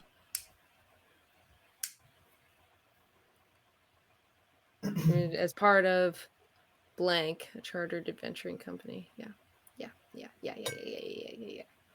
Okay. We never Just- named our group. Maybe say like Love it. generally we're in distress, help, we're underground. Yeah. Trapped in the Underdark. We found some weird dwarves in the weird water. You get a response which is again very staticky. It's hard to determine any words, but considering what kind of like responses you are expecting or assuming, you think you can hear the name Stonehome in there. Okay. That would make sense. But otherwise, it's you don't really. Okay, any other magical artifacts of great and mysterious abilities that you guys just have? I mean, I have a magical artifact. I have a 10-foot collapsible pole that is magical. What do you mean by There- collapsible? It's like a Oh, stick, and I yeah. press a button, and it expands to 10 feet long. It's like what? Like Goku's pole? It's for prodding things at a distance, like Mm. standard adventuring stuff. The 10-foot pole. Why is it magical? Okay. Well, so it's like portable. You can carry it. Why isn't it I just have it, like- mechanically like can collapse? Because It's I'm rich. D&D. Fair enough. Why do something mechanically when you can do it magically? Okay. Of course. So, any other magical artifacts of great power that were previously unmentioned? Oh, I'm gonna make Celeste's a great penis axe. joke. Ha. Oh wait, wasn't there something with a cursed weapon? Yeah, that was Celeste's. Axe. It's Celeste's axe, and then there's also scale. I feel like the scale mail of gleaming was probably in the cart. I don't know unless someone was wearing it, which I was not. Did think I anyone see? was. Did I see the mysterious box scroll thing that they had? Yeah, I'm Oh, pretty sure you were right. there when you were fumbling around with it. How about your box scroll thing? You had this. It was like a long thing in like a Yeah. scroll case, and like the lid popped open. We were warned that it's a very, very powerful magical item, and that could have been a lie to make sure that we don't touch it. But it also said, they also said that we should never, ever open it under any circumstances. And I'm afraid that it's a bomb. It could be a bomb. It could be a bomb. So, what? You're just smuggling explosives around? We don't know what it It's is. a We were. scroll. It looks like it's. No, didn't we? Isn't the smaller case inside the scroll case like rectangular, like those things you get Harry Potter wands in? Sure. specifically Do you frequently Harry buy Potter Harry wands. Potter wands? The boxes that you get Harry Potter wands in. Yeah. Yeah. Yeah. It could hold a Harry Potter wand in it. Yes. Okay. Is it generally that same length or longer? I mean, I think it's like, it's probably Size longer. for It's like Probably what is it? 3 feet? I think. 3 feet is a so- meter. Yeah. So, Yeah. so a little bit longer than you would need for a Harry Potter wand. Though then again, I don't exactly know how long a Harry Potter wand is, They're like but I think it's like between 8 and 14 inches, I think. Oh yeah, it's like very precise. Yeah. Yeah, there's like this whole lore thing. I don't remember it, but apparently yeah. the material of the wand has to do with the person who's using it. And Never how mind, long though. it should be, and which of the 3 types of cores you can have. Yeah. Stupid. Anyways. but yes, there could be a Harry Potter wand in there, or 2. There could be a set of 2 wands, like a dueling. Yeah. But you don't Okay. want to open it. Okay. Or it could be like, Darth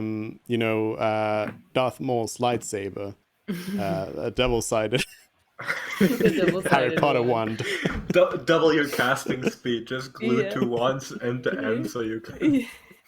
Yeah, and then twirl them around with one hand Yeah, or yeah. two hands. Perfect. Okay. That is something it could be. You'll have to open to find out. I legit want to scream. What if it's a bomb?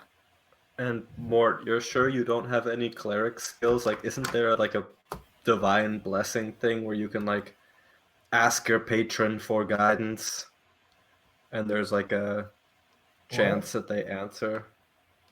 Oh yeah, I thought that was a thing like layer levels. I'm 5. We're all level 5, aren't we? Yeah. Besides, my patron would probably tell me to go fuck myself.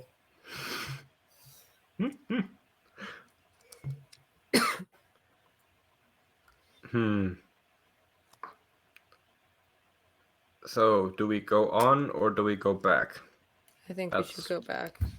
Yeah, I mean, at this point in time. Also, speaking of like survival situations, you're supposed to stay where you were lost, not wander around. So maybe if you guys go back to where you originally fell, there will be a whole dwarven excavation team who are just looking for you, and they're like, "Oh, we dug this hole up. Congratulations." I guess the people at Recordier would look for anyone who fell down. Because, like, we didn't tell anyone we fell down, but I feel like it would probably be fairly obvious. I mean, I don't know this. I don't know that you guys were seen by people before you came down here. Well, they,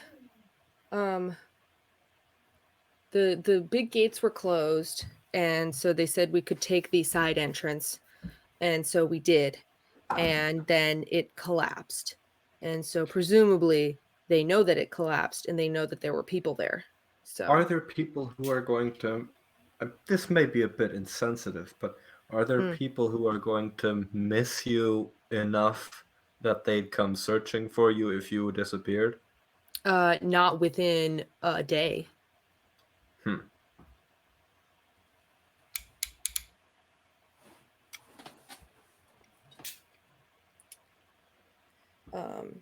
No. I guess I mean, we weren't real. Were we giving updates to the guy in Regornier of like when we were going to show up? Like, would he care at all? Probably not. I don't think you ever said that. No. Do we flip a coin? I don't actually remember if you told the person in Regorne that you were coming there. I remember we called when we arrived at Fort Harm because we wanted to make sure that the path through Regornier was not also collapsed. So we called them and they said, no, you can still travel through Regornier. And so we headed back up. I think that's the last time we talked to the person in Regornier. So do we flip a coin, and on 1 we keep wandering, on 2 we start backtracking? Yeah, roll the D2. Okay, I'll roll the D2, and on 1 we keep going, on a 2 we backtrack. Why? Oops.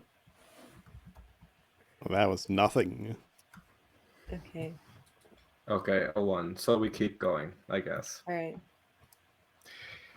1 more day Okay. into the depths. All right. What are you going to do with Celeste? Oh, right. Shit. There's also this other problem where if we don't I guess no. Our goal is to get out no matter what. Yeah.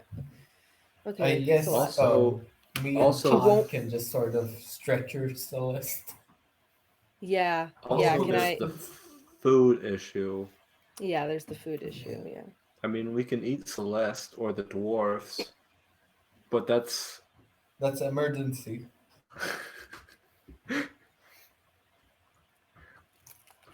Hmm. Um. Or, I mean, in general, if we go back to the caves that we were in before we reached the glowing lake cave, those underdark caverns had like a bunch of wild glowing mushrooms and like life, and they were much less boring than these tunnels. Yeah. But still, can we try waking Celeste? Or we already tried shaking her and stuff. We're shaking her and stuff. Okay. Yeah. I guess I make a gurney kind of thing for her. And we attach it to Todd, and he drags her around Like a stretcher. What's it? like a stretcher. Out of what? Out of what? Out of what? Rocks.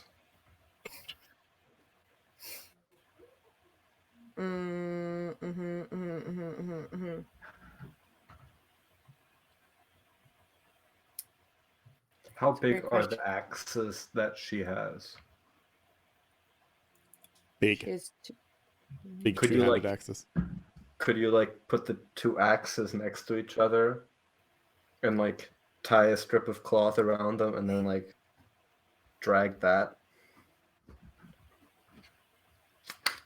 We could just Yeah, we hold we the could. axes. Yeah, we can use her bedroll and rope, and I was trying to think of how we could get how we could get wheels on it, but I don't know how I Todd could could be possibly. one. Todd could be on one set. He could. Does he have wheels or tracks? Yeah, he has tracks. Yes, he's he would drag it. He would drag it, but I was thinking of like how to make it like a wheelbarrow where it has wheels on the back, but I don't know how I could make wheels. So we'll just say that he's dragging the bedroll like a sled. Or we could just take turns carrying the thing. On the other end. Yeah, Oh, we could take turns carrying the other end. just like a stretcher. I mean, one person on each end, gripping like one person grips both of the handles of the axes, and the other person grips like underneath the axe heads, and Celeste is just in the middle. Okay, sure. We can carry her with a gurney instead of dragging her. All right. And It's going to slow you down, and yeah. Okay. Or I mean, we can leave her.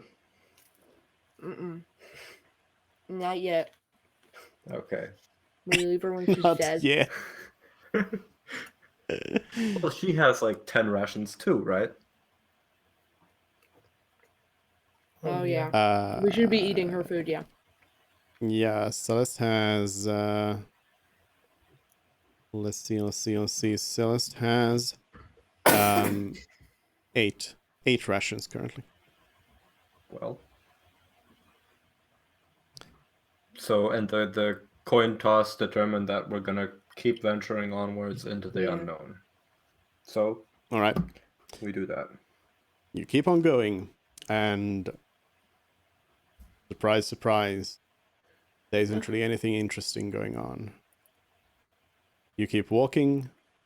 How tight of a group are you? Like, do you break yourselves apart to a longer area, or do you just like all move in a group? Like, has Janice kind of given up on scouting up ahead and just I'd staying say with I'm the like, rest. well, I'm really weak, so I'm probably not helping with the gurney carrying operation. And you're also nobility, so you can't be doing that. Yeah, I mean, I'm not gonna drag some presumable peasant around. So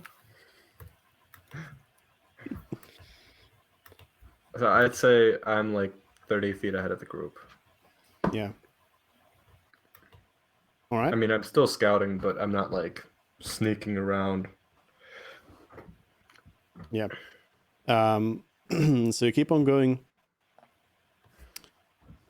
And everything seems to be going quite normally until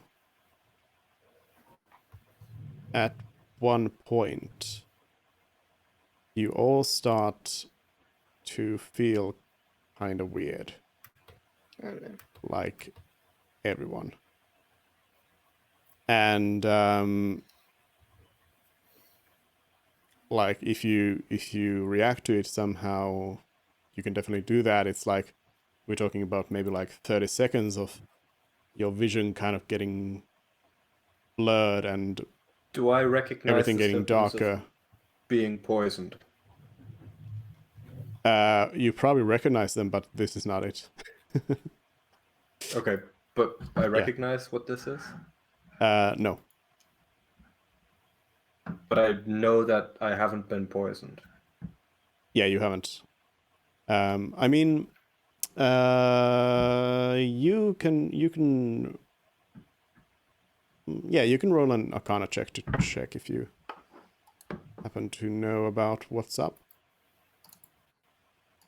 It's a fairly hard one because you're not really like magically inclined. Fuck. 1. I mean 6. Yeah, since you don't really have like magical training from the drows, so what you know is that the Underdark is a dangerous place. But yeah, everything's just kind of getting dark, and suddenly you're still standing there. You haven't lost consciousness or anything, but you just can't see anything. We're blind. Even I can't see anything. Yeah, you're all effectively blinded. Do we still have our wits about us? Not really. Like it seems like you like lose your vision. Is whatever happened a charm effect? No. Oh, because elves are immune. Because elves. Oh, Yeah. resistant or immune? I can't be magically put to sleep, and I'm resistant to being charmed. Resistant. Okay. Yeah. I think. But yeah, you actually you like you get blinded, and like you're still like you're still standing up, and you can determine that you are like standing up, but you So we don't lose proprioception. No, and but you don't hear anything anymore. I'm gonna yell really loud. Hello? Do I hear an echo? You don't, and you don't, like you, when you talk, half of what you hear is from like hearing yourself in your bones kind of thing. And the rest is, you know, your voice is coming in as an echo from somewhere, but you don't hear that other part. It's like your voice isn't going anywhere. Okay. Oh no.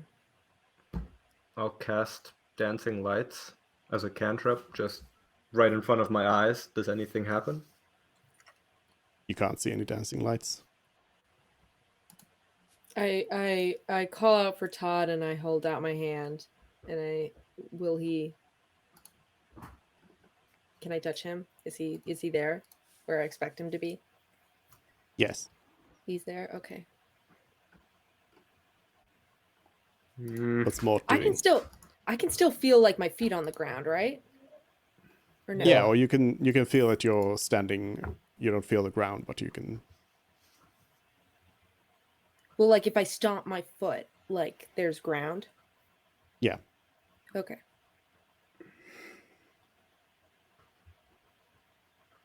But yeah, what's Mort doing? I have no clue.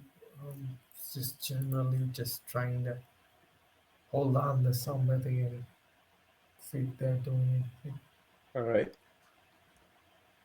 Can I try to reach my hand out and touch one of the cavern walls? Yes. How wide are these? Is this like a 10-foot passage or?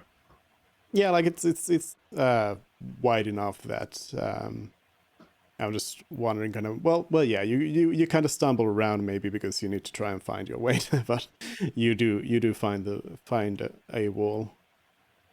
Okay, and then carefully I'm going to use that wall to try to walk back to where I think the group was, and like waving the one arm's on the wall and the other's like waving around, trying to hit something or someone.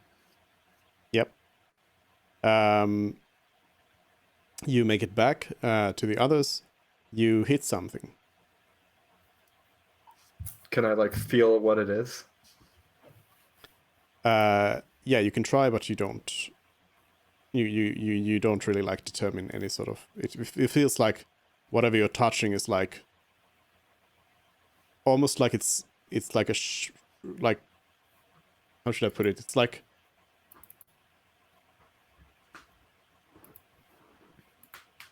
a big foam ball or something. Like you don't like feel any sort of shape to it. You feel that there's something there, but you can't tell what the shape of it is. Oh, okay. It's the same with the cavern wall as well. Like you don't feel the like intricate shapes of the wall. The texture Like feels wrong. if your hand was really really numb, you wouldn't be Sure, yeah, so yeah. sensitive to. Okay. Or like I'm trapped in a giant hamster ball that's slightly flexible. Sure. A hamster ball of darkness and cone of silence. Wait, I shout. I shout. Janice, Mort, Fred, can you hear me? Your voice doesn't carry anywhere. I'm gonna take None of the others hear you. I'm gonna take my 10-foot pole, uncollapse it, and like swing it around. Right See if away. Yep, you hit something with the pole as you start swinging it. Does whatever I hit move? No. Can I try hitting something else? Yeah, you can try to go over it and keep going, Yeah. but there's nothing really different about it. Huh. But then, I would like everyone to roll initiative. Oh shit. Give me a second. I'll bring up the initiative thing. You don't have your tokens, so I'll just add them in here. We're blind anyways. Is this because she tried to swing the thing around or what? I'm so confused right now. Okay, 21.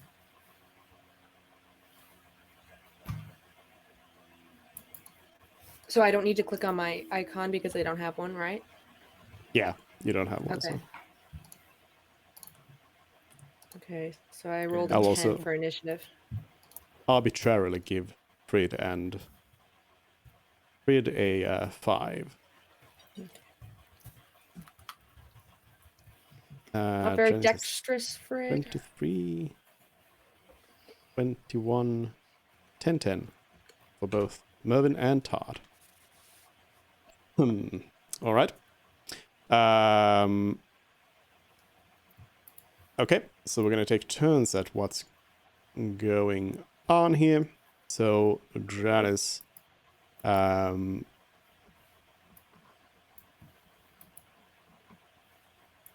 you just gonna swing your pole around?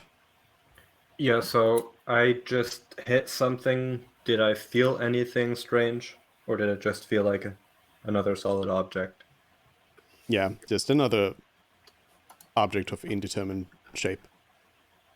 Okay. Yeah, I'm just gonna try to keep attempting to use my 10-foot pole as like a improvised seeing eye device, whatever. See if I can draw a mental picture of my area by maybe rapidly uncollapsing it and then re-extending it to like use it to check my surroundings. Yeah. You think you've determined pretty much where everybody else would be, maybe. Are there more blobs of solid than there are people in the party? No, you found as many as you'd expect. Huh. Okay. Then Mort. So I can't see or hear anything, right? Nope.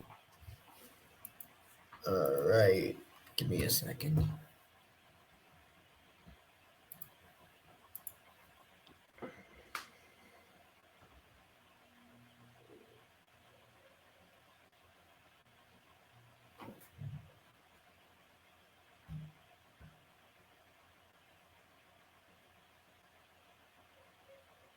If I cast detect magic, will I be able to tell if there's something around me? How would that work? I mean, yeah, if there was in this situation, Could I use it, like, for instance, to have pseudo sight if I knew where it was, if there was anything magical? well, yeah, I mean, technically, it kind of depends on what the situation is that you are in. So I don't like I know I know if you can, but I don't know if you know, or I know that you don't know. But I would point out that detect magic actually does it does rely somewhat on your vision. So It's possible you use it and you just see your eyes being blasted by whatever magic is making the darkness. All right. I'm just gonna sort of flail around and see if there's anyone near me. yep. You flail around and you do feel some sort of a form. Same with Janice. You don't really feel the shape of it, but you feel something around you. Wait, hold up. Is it? What was that again? What I'm thinking right now is that there was a Underdark. Wait, it was so long ago. Could it be a mind flame? Mind flare? What was the brain one that used to suck out your stuff? The Mind far flare. side of the light Mind wall beyond speed, the smoky mirrors over all things. Does this qualify as a light wall? Oh, I love we're getting back to that. Okay, so Mort's just flailing around. Mervin. yeah. Um, Turn in. so I have Todd. I can feel Todd. Hmm. I can feel the details of Todd. Well, no, but you Okay. called Todd to come to a certain spot, and Yes, and Todd came to me. then you Okay. felt something there. So Okay. So I do connect to Todd telepathically. Or Okay. he can hear you through the darkness. Yeah, somehow. Okay. So. It would be a bad idea to cast firebolts at the ceiling, right? would it? Would it be a bad idea? Worth a shot. Would it be bad? Would How Mervin think it's a bad idea? would Mervin think it's a bad idea? Mervin's pretty panicked.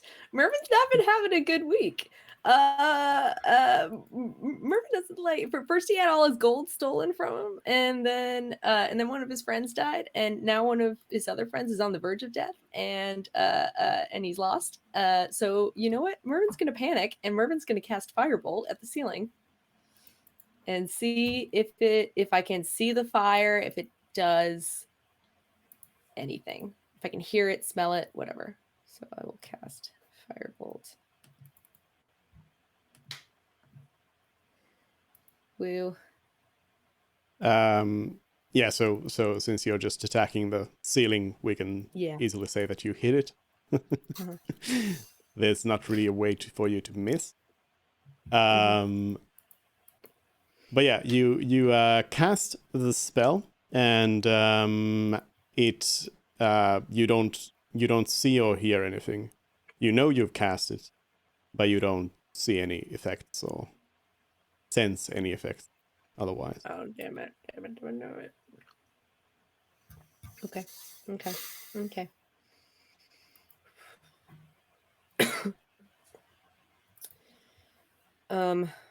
Start to do anything? Todd is staying right here with me. Yeah, I'm not letting Todd leave my side. So, I guess, you know what? Actually, Todd and I are going to move together towards. Who was carrying Celeste? Should we determine that right now? Who had one end on Celeste's gurney and who had the other? I mean, didn't Todd have the other? Todd had one end. Okay, so if Todd starts moving forward and pulls on the gurney, whoever is on the... Oh, wait, did Todd drop Celeste when I asked him to come to me? I feel around Todd and try and feel for the gurney. Did Todd drop it? Yeah. He brought Celeste with him, or he dropped it? No, didn't bring. Dropped it. Oh, fuck. Okay, I feel bad about that, but I don't think there's much fixing it now. So I'm going to move. You know what? No, I can't leave Celeste. Todd and I move back towards where I think the gurney is, and I try and find it. All right. You think you found it. Okay, so if I pick it up and kind of yank on it, will the person at the other end feel me pulling on it? I mean, you don't have enough time to do that in your turn now. Okay, fine. Then that will be next turn. Then it's Frid. Who's carrying the other side? But Frid's just going to feels the other end drop. Frid's going to start singing a song. Yes. Then it's Celeste's turn, and I would like everyone to take. Everybody takes 5 points of damage. I thought, I thought it was funny that. Who was the one who cast darkness last time in the fight with the panther? Darkness. You cast darkness. Okay. I mean, the panther cast darkness as well. Yeah, we both did. Oh, he did. Points. Okay. Todd as well. Of what damage? Good point. I think radiant. Let me check. Yes, radiant damage. 5 radiant damage. And Todd as well. Okay. I'm still having issues with Todd's character sheet, so I will just write it down. I can put it on Todd's character, so there we go. I'm in the void with all of your character tokens, so I can add it to them. And it's Janice's turn again. Okay. So I just felt radiant damage. You felt pain, and you Can I localize? Like, did it like hit my front or like my side or my back? Can I determine if it's directional in some sort? Yes, you can determine the direction. Yes. Okay, so I do that, and then I'm going to using my pole as a guide stick, try to walk away from wherever that was as fast as possible. Okay, you move away from the source of pain, which was, by However the way, far, coming from the group yeah. of people there. So, I mean, assuming I was at the front of the party leading it, I'm going to head down the tunnel away from the party in the direction we were going originally. I'm going to attempt to do so with my full movement of 60 feet then. Okay. You run away bravely. As you run away, you feel that you suddenly actually hear some noise.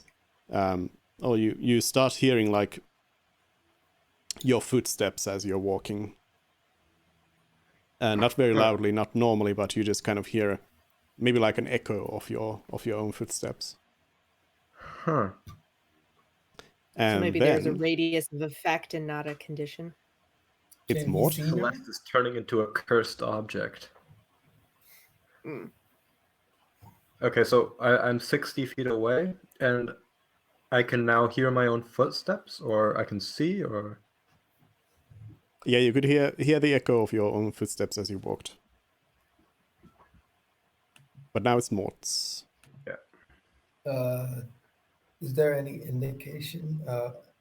Do I perceive in any way that somebody moved? No, you don't hear or see anything.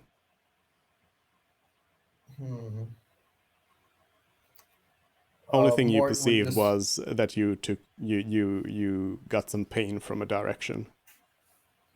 Mort would probably cast light in as a cantrip, like centered around himself, and then run in a random direction.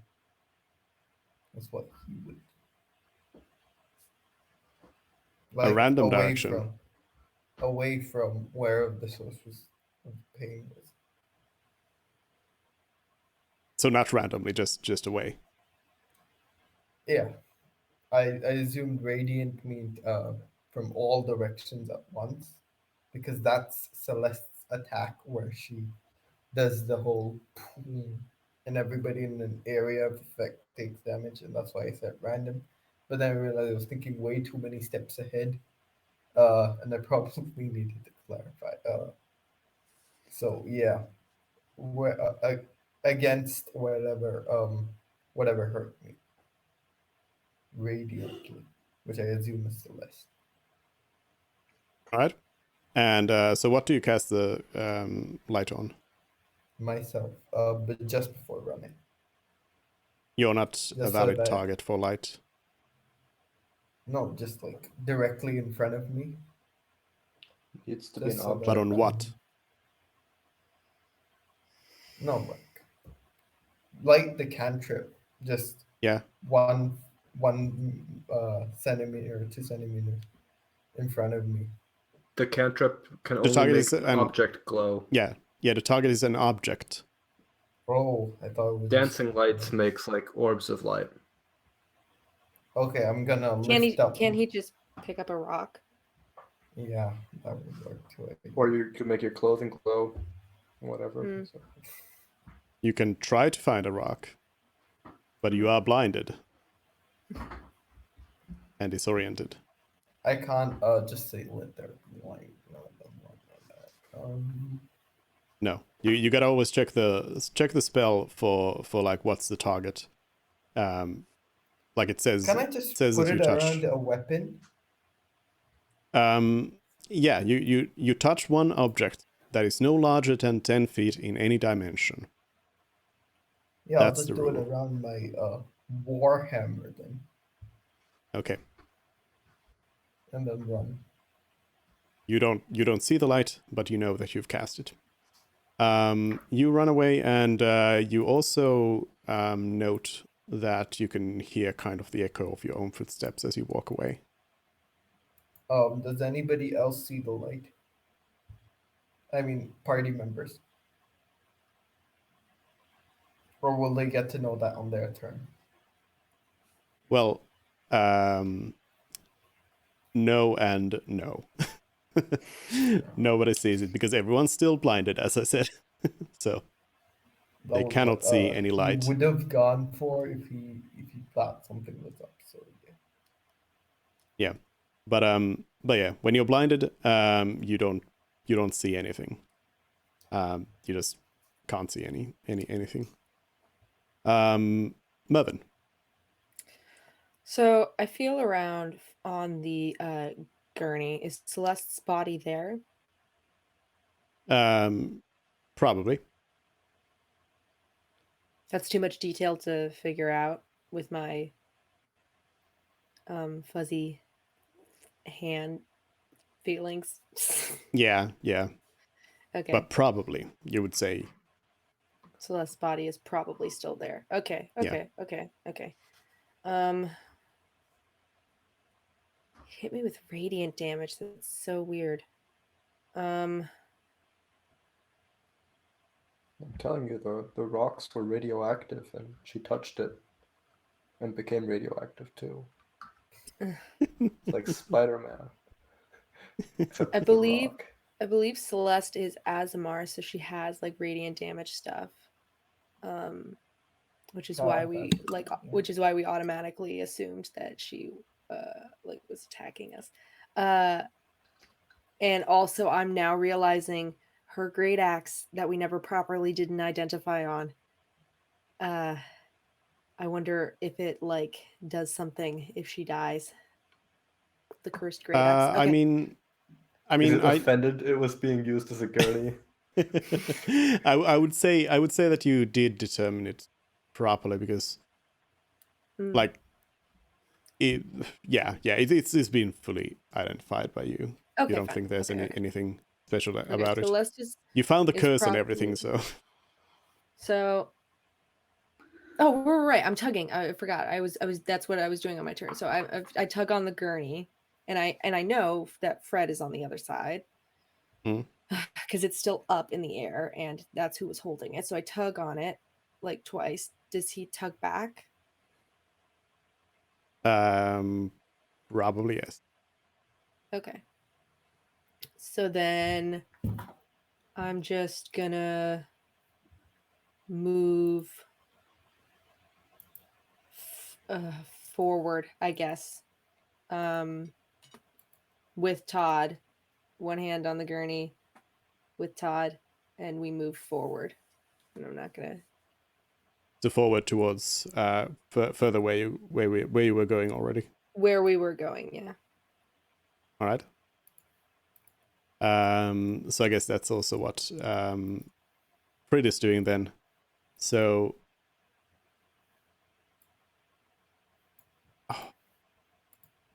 let's see. I'm guessing he kind of gets pulled along because he can, feel. Yeah, but let's see.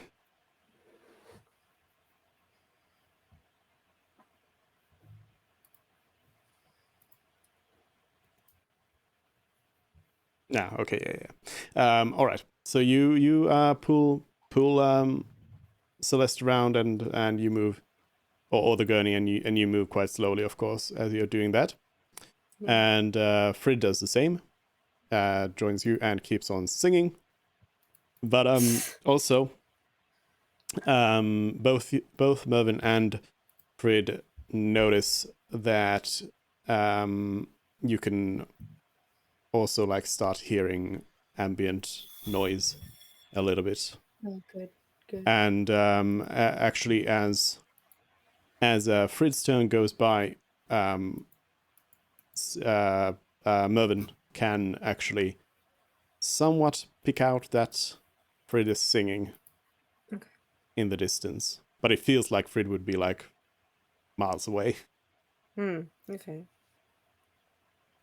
Then That's it's interesting. Celeste's turn, and I would like everyone to take 5 points of radiant damage. Anyone? Even me, who's like 60 feet away, or No, wait. Yeah, sorry. No. No, specifically no. Not Mort, not Janice. Oh. The others. Uh-oh. We Is don't she know that it's really coming malfunctioning? from her. We don't know that it's coming from her really though, right?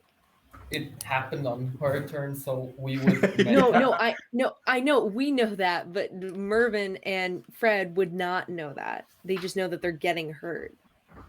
Yeah, but okay. I don't know how if whether or not we would know what kind of damage it would it's from, or whether we know we're just getting hurt. well, But if it burns, my first suspicion would be Celeste, because she's already in a weird state, and yeah, it's probably her, isn't it?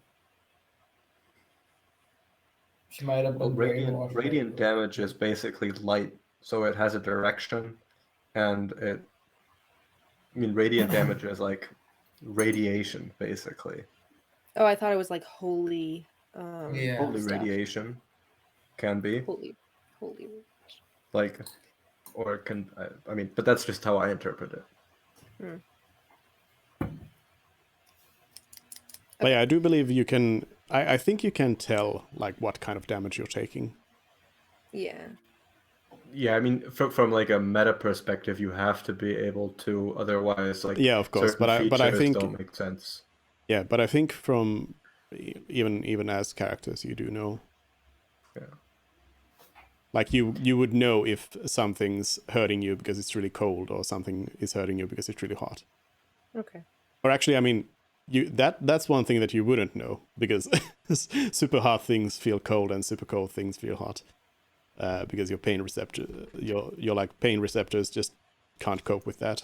But Yeah. do Dungeons and Dragons characters have the ability to feel pain? True. Because Where has this conversation gone? in Raw they do not.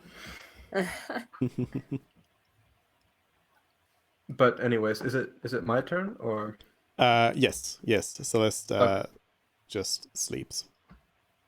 Or whatever. Okay. So I'm gonna continue running the same direction I was going. Okay. You're bravely running away. Discretion. You don't like start hearing anything more or anything like that. You still just hear like the echo of your footsteps. And that's it. Did they get noticeably louder? No, it's completely the same. Okay. What? I'm gonna shout, Celeste, stop this. Okay. Do I get a response? Well, no. No. Nobody hears it. Really want to sneeze. But it's not coming out. So yeah, I think I'll just end my turn there. All right. Then it's Mervin. I can hear my footsteps now, but can I see anything? No. And you can hear Fred behind you. And yeah, right. I can hear Fred.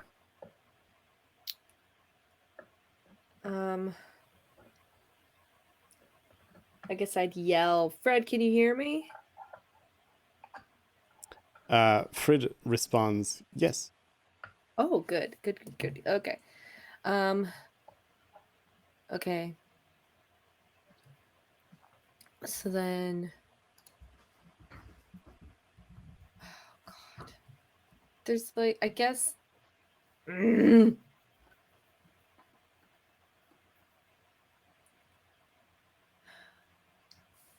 I don't know if there's something behind us or if Celeste is causing it all. I guess I just keep running. I just keep running. All right. I don't feel like there's much I want.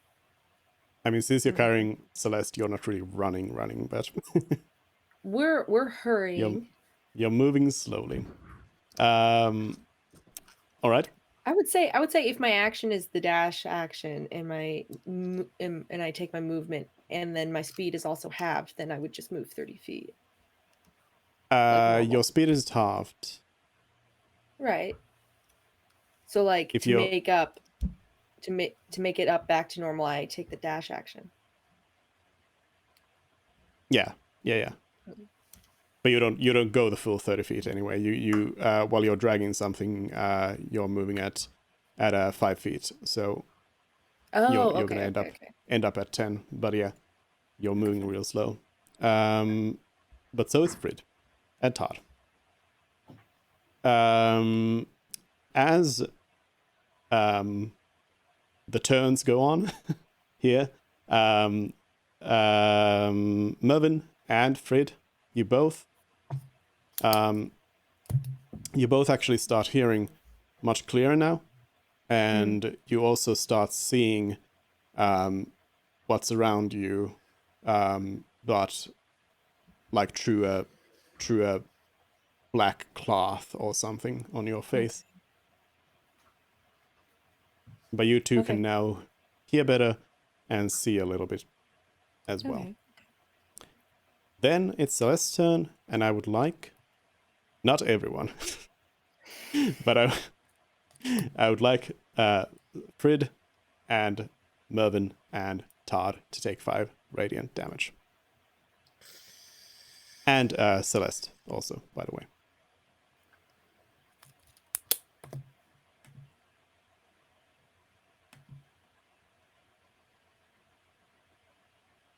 And then it's Janice. So, am I noticing that ability to see too? No. No. Only And thing you my hear is a light echo of your footsteps. Nothing since the end of your first turn. Okay, that didn't get louder when I was running either. No. Okay, I'm gonna stand in place, wave that pole around again to see if there's anything near me besides the walls. And I am going to attempt to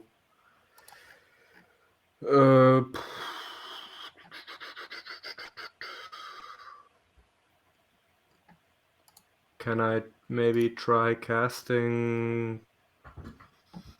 Yeah, I'll cast Fairy Fire centered on myself. All right.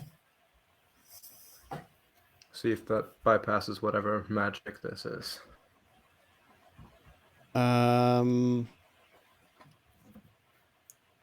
That's a first level spell in this case. Yeah.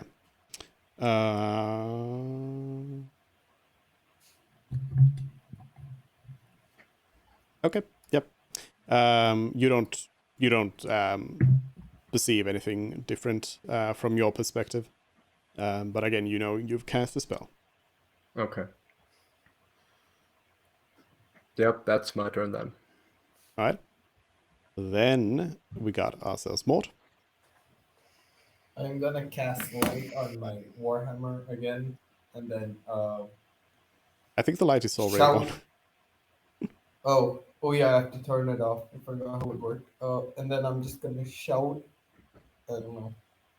Something. Can anyone hear me? And yeah, I'm gonna move 30. My movement speed and against in the same direction I was running. That's it. Yep. Mervin and Frid actually hear you.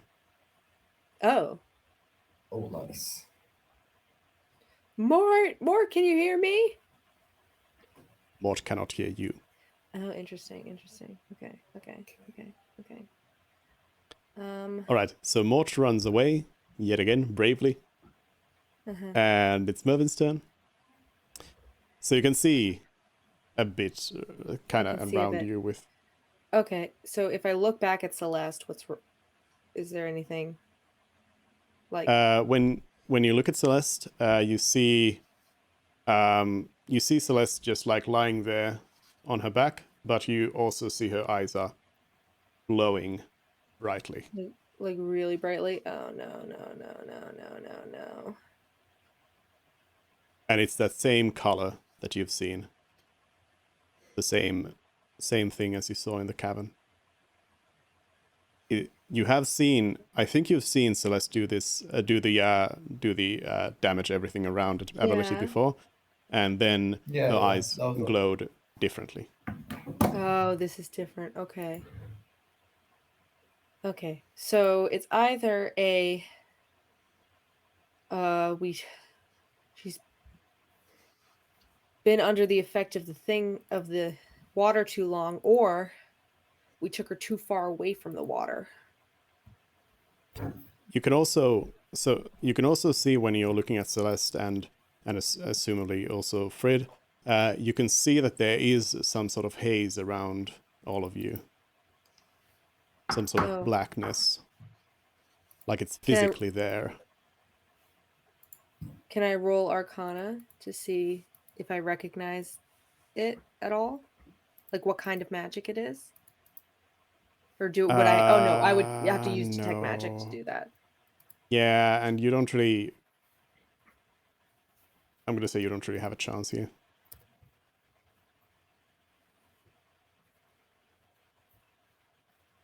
I can't put on my super cool sunglasses right now. Now that I can kind of see. I mean, yes, you can. Okay. Yeah, I cast detect magic then. Yep. You don't detect anything special. Nothing? Okay. No. Nothing out of the ordinary. Nothing out of the ordinary.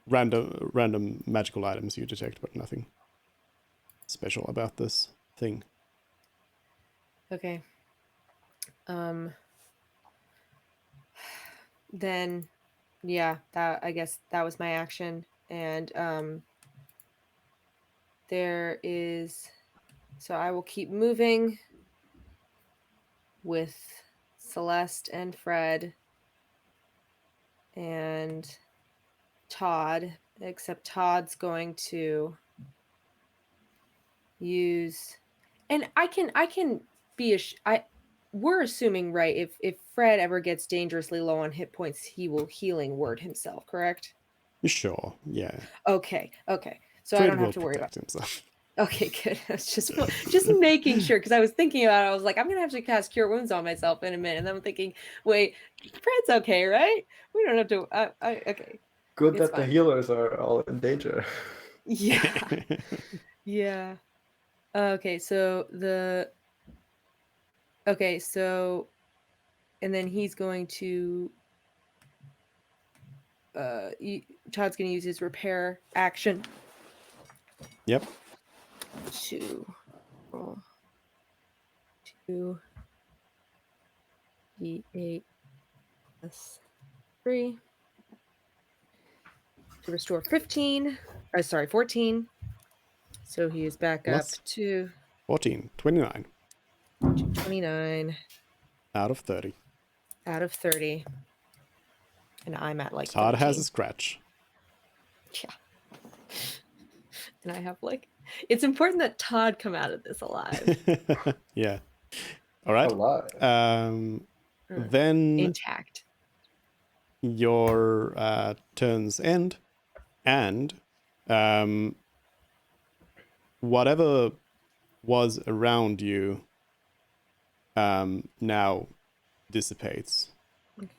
You have your senses all back, so you can see properly, and I mean, Fred won't be able to see too much because of being a dragonborn and not having cool dark vision, not being in dark vision club, but you can see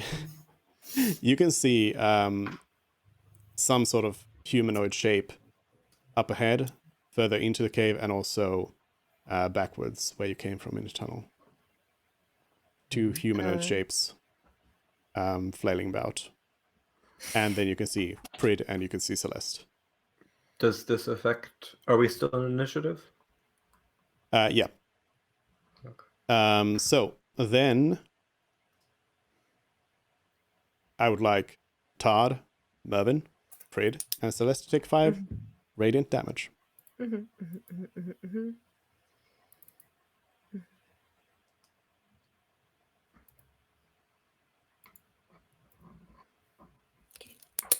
Next turn will have to be spent on a cure wounds.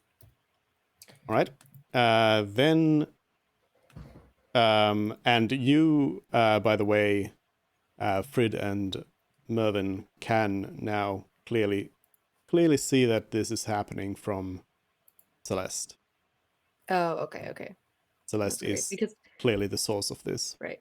Because the reason I was still taking all this damage is because I couldn't justify Mervin knowing, in this dazed and confused state that Celeste is the reason he's taking the damage. So he's just going to run with her. Like, why would he drop her and run?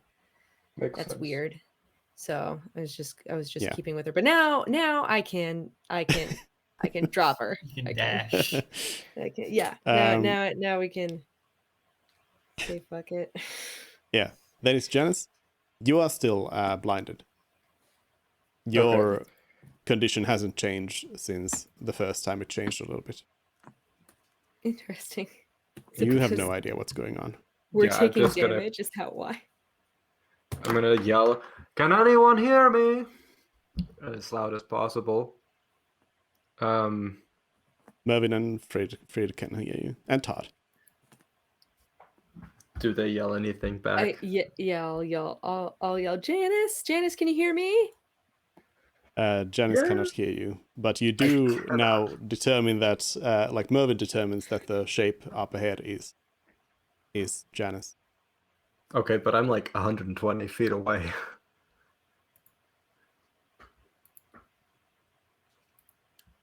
Yeah, I'll just continue standing there flailing about, Yep. Okay.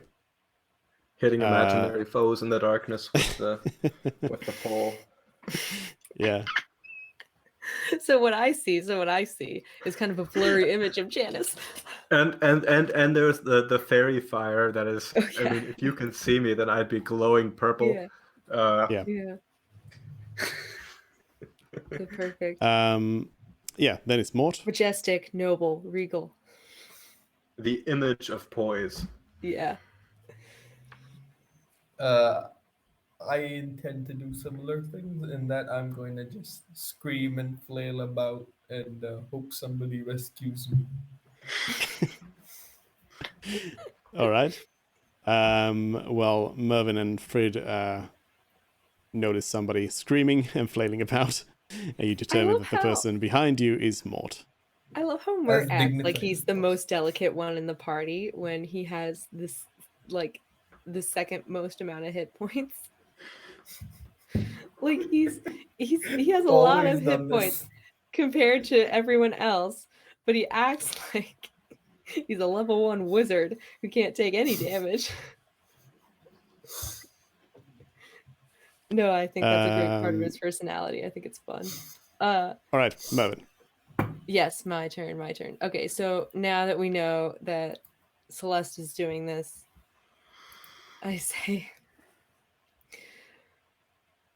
Fred, I know we already lost one friend on this journey, but I can't take much more. I think we have to move out of the way and leave Celeste right here and see what happens. I don't think we can help her without killing ourselves. And Fred gives me a very emotional reply. And that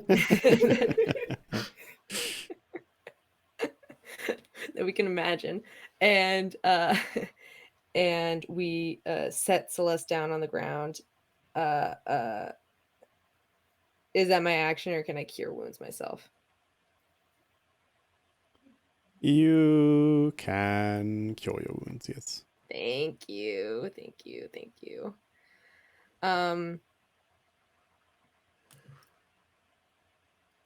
And then we run away towards Janice. You and Todd, you mean? Yes, you and Todd. And I assumed that Fred would follow, but you know, he has his own free will. I mean, do you what how do you what do you say to Fred? Do you say that we should go to Janice, or do you just not say anything, or? I don't say anything. I assume he's gonna follow me. All right.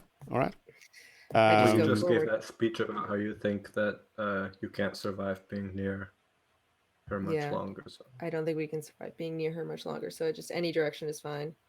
Yeah. And I also Okay. don't like the darkness thing that was happening behind us. So I guess I just continue going the direction we were going.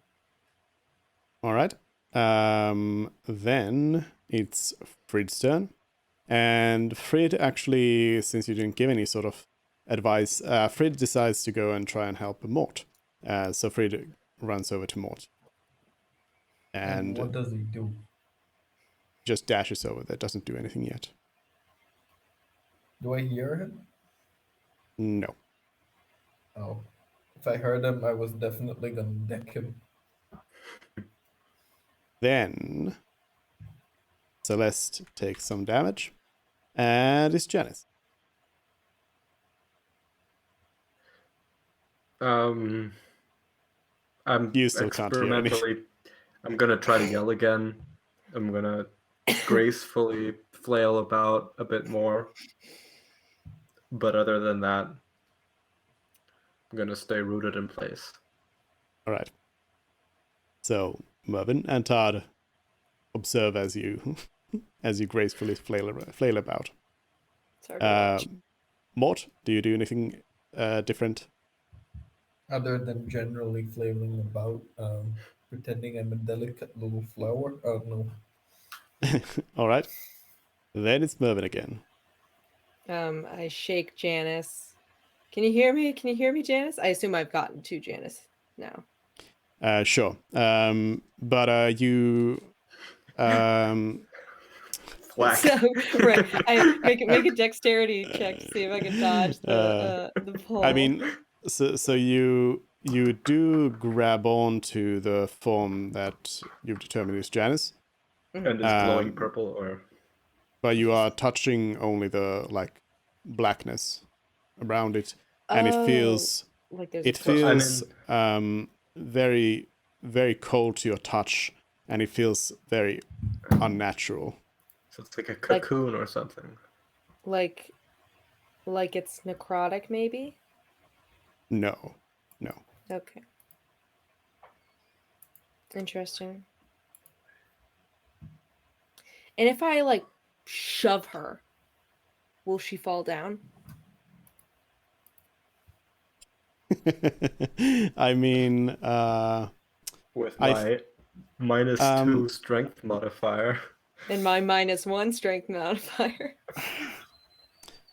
I mean, that's an interesting question. I would say, Or can you pop the bubble of darkness?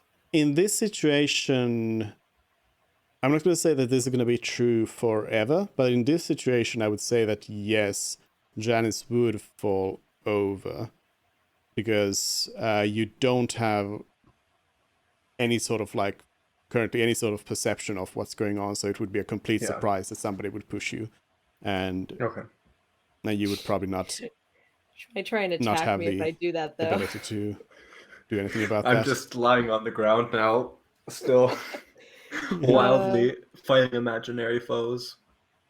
Yeah. Okay. So you push Janice. Yes, I pushed Janice over. Okay. Janice I guess I'm testing the boundaries of what's happening. That's a good excuse. Janice, you fall prone.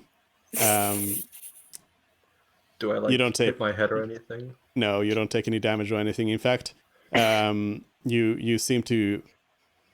It doesn't seem like you hit the ground as hard as you probably should. Oh, the void is cushioning me. Is it Mervin's turn? It's my turn still. Okay. So I look back at Celeste. Is she glowing brighter and brighter, like she's gonna blow up, or is she? Not any brighter than she was glowing before. Okay. Same brightness. Same glow. Same bright. Same glow, same glow. Okay.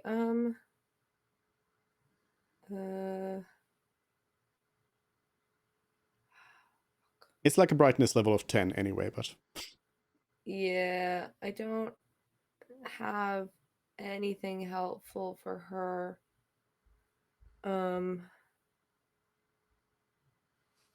So I guess I will just I mean, this is a reaction anyway, but I will prepare to use shield if need be and just kind of stand by because I really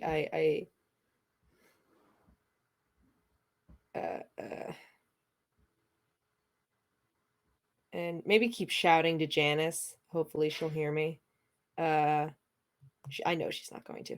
And then just kind of look on Celeste because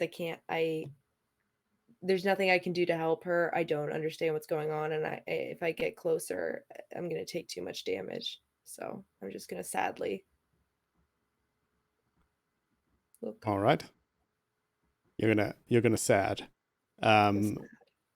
Does Todd do anything? Or is Todd going to sad as well? Todd's going to pat me on the back, assuredly. All right. Yeah. Frid gets over to Mort, and let's see what Frid has. What can Frid do other than cast sleep?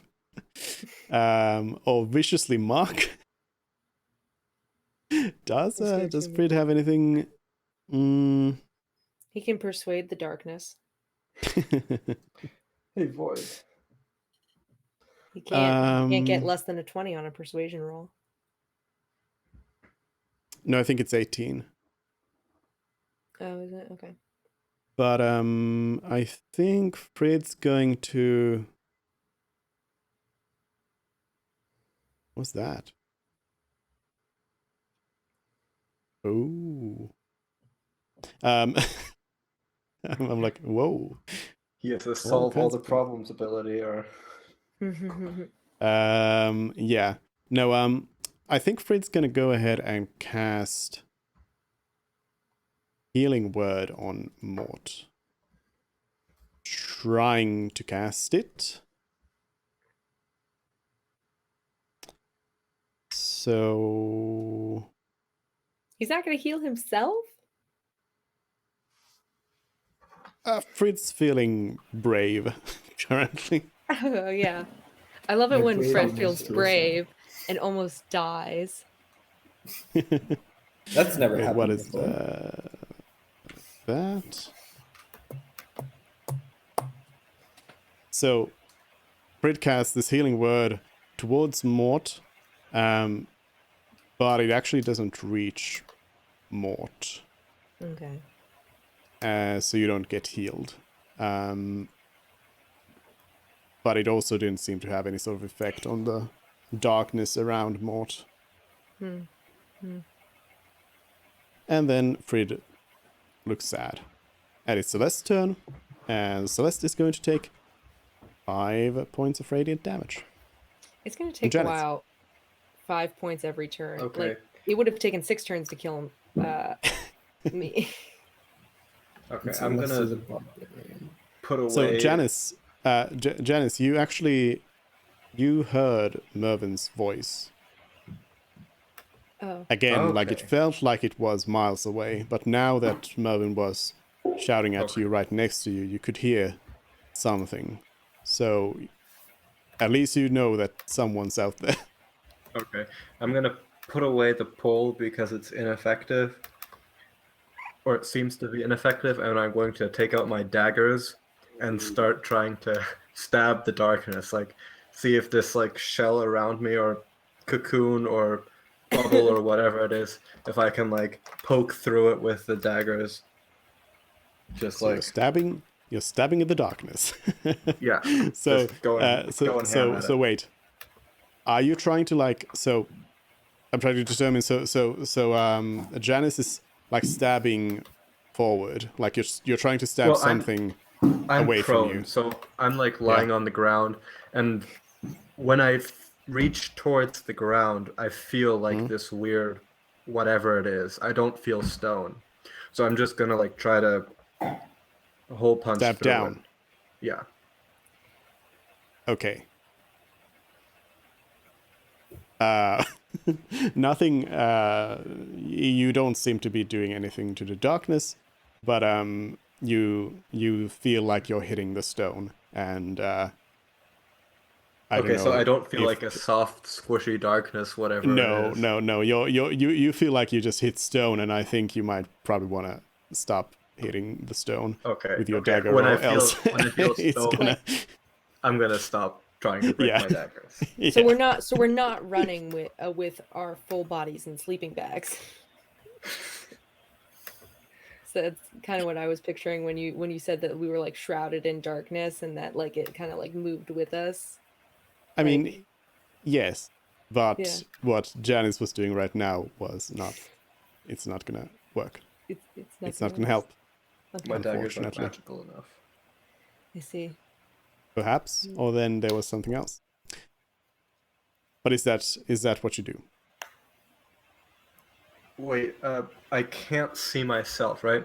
So after trying to stab the ground, can I try to like gently touch my other arm with the dagger? You can? And do I feel the dagger on my arm? No. Okay, can I like try harder to stab my other arm? Yes. Do you have multiple attacks? I mean, I have 2 daggers, so I have when I'm attacking, I can use one dagger attack with one hand and then use my bonus action as a second attack. All right. Yeah. I was gonna give it to you anyway, but just asking. But yeah. I would like you to just roll for damage. You Just know where your damage, arm okay. is. No attack rolls needed. Oh, I mean, actually, sure. Roll attack because you might crit. 16. Yeah, No I mean crit. my AC is 16, so I don't know. Yeah, but you were gonna hit. You were gonna hit anyway because 6 piercing damage. like it's not gonna. Yeah. Okay, you hit yourself. You you don't take damage. You don't take damage. Okay.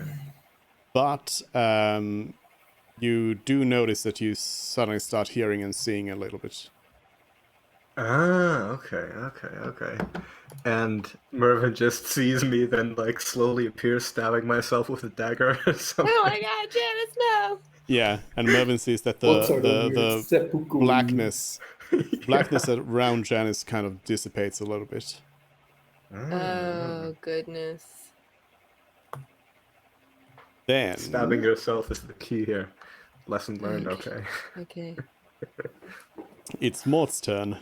Mort unfortunately doesn't know about stabbing yourself. And Mort would definitely never ever hurt himself. No. So it's gonna be more flailing around. All right, you flail around Unless you like in front of Fred. Mervin. Okay. So I got down to 8 hit points and I still had a little bit of shrouded darkness around me. Okay. I am going to hit Janice with my quarterstaff. All right. It Gonna doesn't beat do the very much. darkness out of me. Yeah. 21 to hit, 6 bludgeoning hits. damage. All right.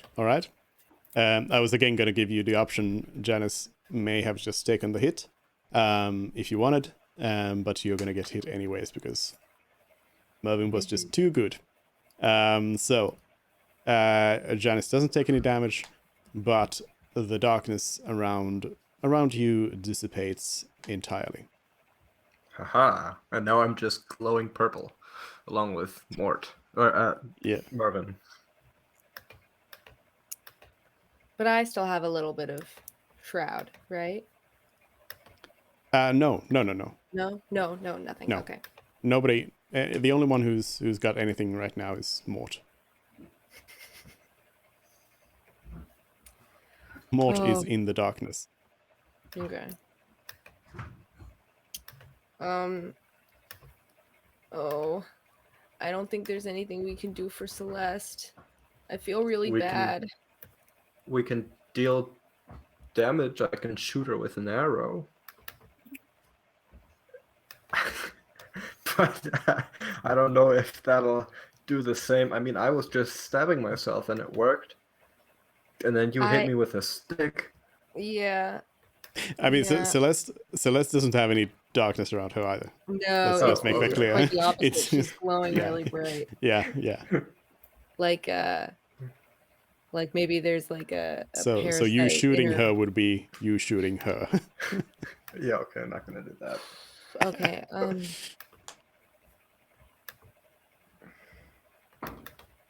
Wait, whose turn is it, anyways? I think it's still mine. Yeah. I can't.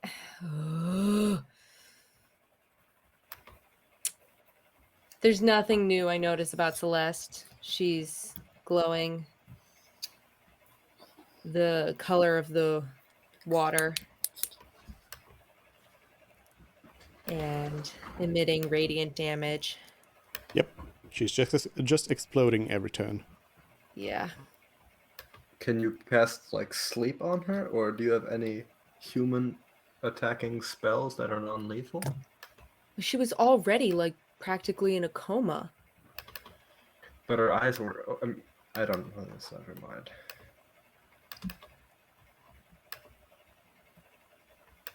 And no, I have. Fred probably has more stuff.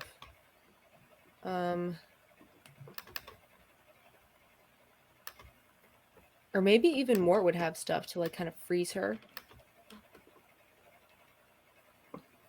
No.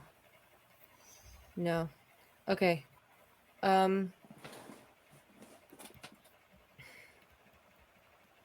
Oh, I'll shout to Fred the secret to the puzzle. All right. You gotta beat the darkness out of it. You gotta beat the shit out of Mort. I was waiting for that because I was not gonna have Frid do anything. Yeah. Okay, and then that's All my right. turn. Todd doesn't do anything. All right. Frid is going to. What is Frid? Oh yeah, Frid's got a rapier. Frid's gonna just start stabbing at Mort. It's gotta be pretty terrifying. You don't see anything, and suddenly you see a giant dragonborn stabbing you. Wait a minute. Oh no, that's proficiencies. I was like, wait a minute.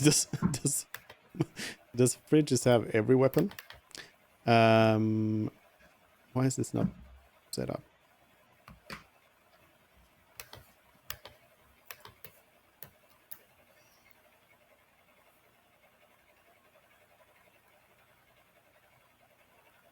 Hello?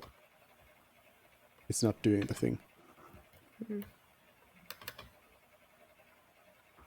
Oh, there we go. 2 piercing damage. Great job. All right, so Frid stabs at the darkness surrounding Mort, and Mort, you can now see a little bit and hear a little bit. So you can tell that Mort or Frid is stabbing at you. Then it's Celeste's turn. Celeste is going to take 5 radiant damage. And it's Janice. Also, What does it The look like when suffer- she takes damage? it's like a wave of energy is shooting out of her. Yeah. It's like Oh, like an okay. explosion. Like she's exploding every turn. Okay. It's my turn. Yeah. There's still darkness around Mort, right? Yeah. Okay, then I'm going to pull out my bow and shoot Mort with an arrow. All right. I'm gonna You try to go snipe for at something Mort. that wouldn't be like, I'm gonna go for like a knee shot or like a something like that, not a headshot.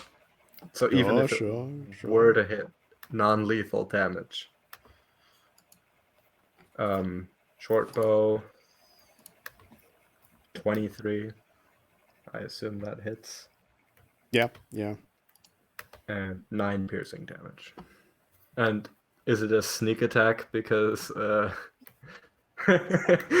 Feared is attacking him with this rapier? Yes. Yeah, actually. I think... Woo! 10 sneak attack damage. Oh, nice. Go to the All right. Well, you just pull a Legolas and you just snipe out at Mort, and the darkness surrounding Mort all dissipates away. All of you are clear of the darkness. But Celeste is still exploding. So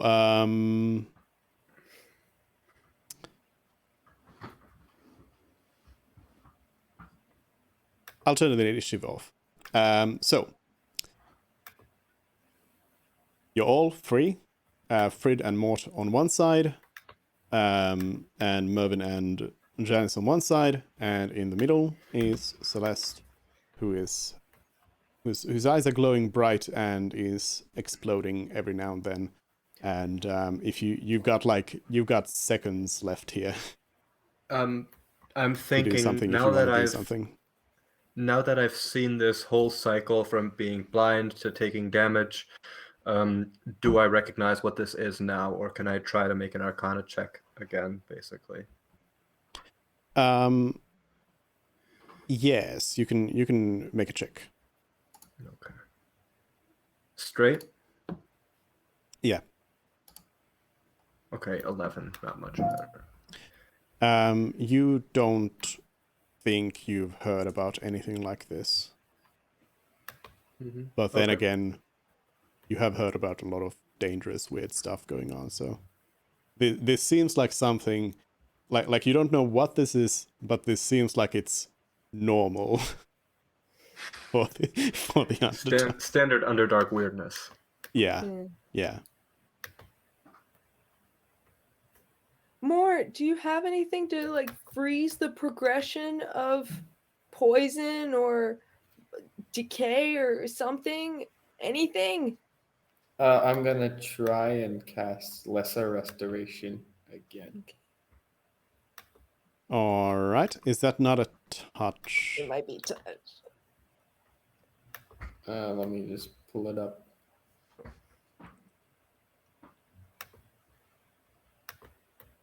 I mean, he can run up to her, cast it, and run back, right?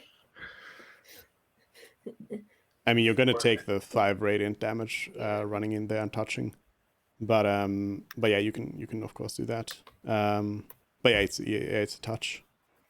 Yeah. It is So yeah, do you want to go and poke Celeste? Yeah. All right. So please, Mort take 5 radiant damage. And it didn't help Celeste. Also, just... Oh, never mind. Okay. I can only cast one spell, right? Yeah, for now. Yeah. Okay. Can I do some sort of medical check to see what exactly is wrong with her, other than the fact that she is exploding as we speak? I'm gonna say no, because you can kind of determine already now that that's the problem. Oh. Like it's not that Your- something your- inside your of her is medic- yeah. exploding. It's No, it's no, her. your It's your her. medical expertise tells you that that Celeste is blowing up right now. Oh, wonderful. It's not that there's Just- like a special shiny rock in her tummy and that's what's exploding. Yeah. No. Just for double checking, my bottle of mystery water, is the water in the bottle somehow like resonating with whatever is going on, or is it just acting mundane? You know, it looks like water. All right, now or never. I think we should splash it on her. Yeah, fuck it. Should have done this from the start. I'll throw it. I'll throw the bottle at her. All right. I know do you guys. do you open it or anything, or do you just like throw a I mean, glass it- bottle at? It's a glass bottle. I'm gonna assume it's gonna break when it hits her or the wall above her, something like that, or the floor near her. Imagine gonna- somebody I'm just gonna aim- throws a I'm gonna glass aim bottle for at the your face. floor. You know how when you like throw a water balloon at asphalt, you can like whip it sideways so the spray goes up. I'm gonna throw it like that, so the bottle doesn't actually hit her, but like the water splashes towards her. Sure. This is Sure. helping. We're helping. Should I make a ranged short bow attack or? Yeah, sure. Do the attack roll. We'll see how well you manage this. 10. Oof. All right. So you skillfully throw this glass bottle near Celeste, and the water splashes all over Celeste, and Celeste is going to take 5 radiant damage, not because of the water, but just because it didn't do anything. Damn it. So the water doesn't. I guess it was Yeah. mundane water after all. It was worth So a shot. I'm gonna tell you that you got one shot. One thing left. I'm out of One- options. one- Mort One can act. you can cast another spell again if you want, but yeah, you can. tried everything. Yeah, one thing that you could try, and then And then game over. your knowledge of Celeste tells Wait, I you do that have dispel magic. that her magic is her health is low. Or cast cure wounds. I also have life transference, which will probably bring her back to full. But I'll take 4d8 necrotic damage and probably fucking die. 4d8. How much health do you have right now? 24. Yeah. No, 20. Oh no. You have 20. Okay. That'll heal double what I take though. Do I take the risk? Will you guys save me? Yeah, I'm not a healer.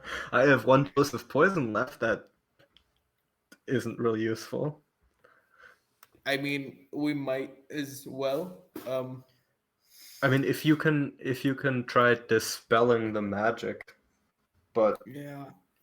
Dispel magic or life transference. or if Why hold on. Why would Mort use life transference when you have other healing spells as well? exactly. Why would you? Yeah. You have like cure wounds, right? Oh yeah, I'm touching distance. Yeah. You'll take another. 7 damage, and then I run away. So you heal? You use Yeah. cure wounds? Okay. You will take another 5 damage there. Yeah. Oh god. So that bought you a little bit of time, but not specifically much because Celeste is still blowing up. Yeah. Try dispel magic and do you have 3rd level spells? Might as well. Yeah, I do. Might as well Is try. what level is in casted at 3rd level, right? I do have Does another 3rd level slot. Beard so- have anything useful? Does what? Sorry. Does Oh, Fred. Feared? Fred or Frid. We don't Fred. I think I'm the only one who calls him Fred, and everyone Well, else. I calls him think it's Fred. spelled with a Y, right? It is spelled with a Y. Yeah. Bridge has vicious mockery. Wonderful. Message. Mock the void, message the void. Speak with animals. Okay. No, I think Dispel Magic, and I think you should cast it at the highest spell slot you have.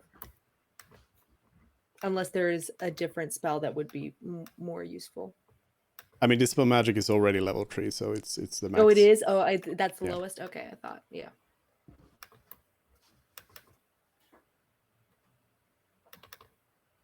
I didn't realize that.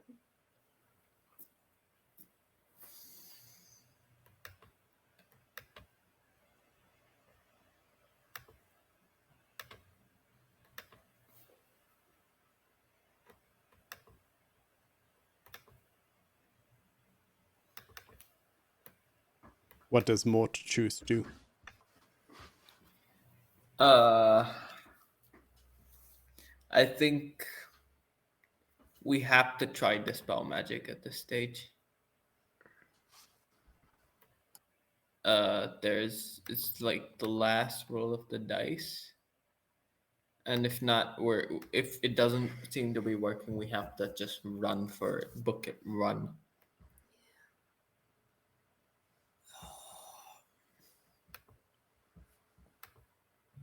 Yeah, I do it. All right. So you cast your spells on Celeste, but whatever is going on does not seem to fall under the effects of Dispel Magic, unfortunately. Okay, time to run, guys. I'm sorry. Yeah. Celeste takes another 5 damage. I guess we back up as far as we can. I mean, I don't want to like run so far that we're permanently separated.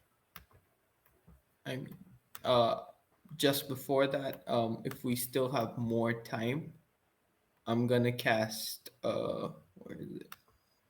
I mean, you don't have time, no. Oh, healing word. Just to buy You're for a gonna- little more time. You're gonna have to choose what you're gonna do. Run. Yeah, run. All right, you all move away, and if Celeste were to just like explode, and like destroy the tunnel, that would be really bad for you because you're Separate. split on 2 sides. That would be really bad for you. Yeah. But unfortunately for everyone, that doesn't happen. Unfortunate. It would have been a perfect time though. But no. Celeste.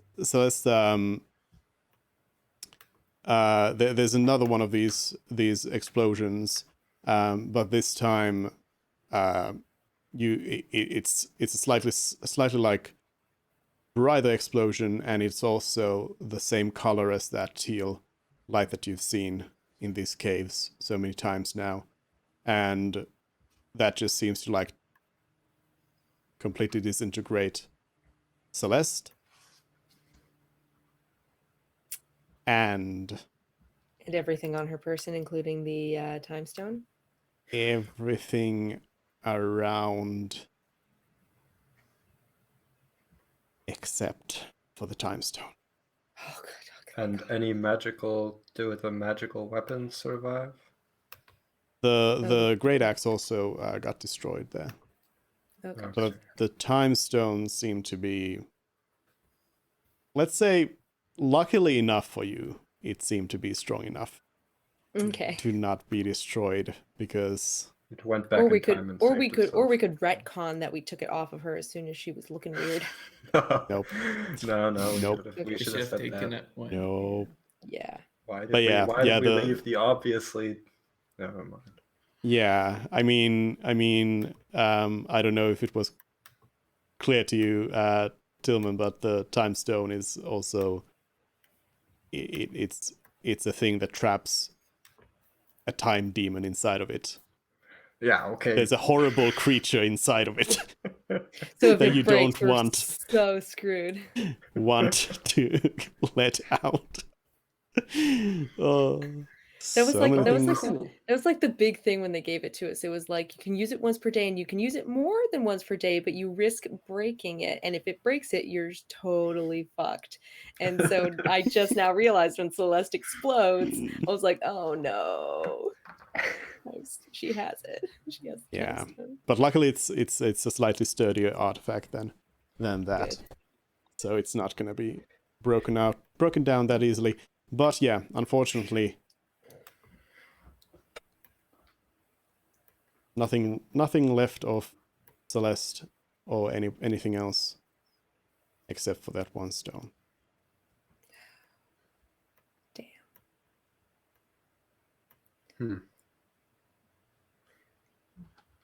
I for one am glad I didn't go in the water now, but that was remarkably unexpected.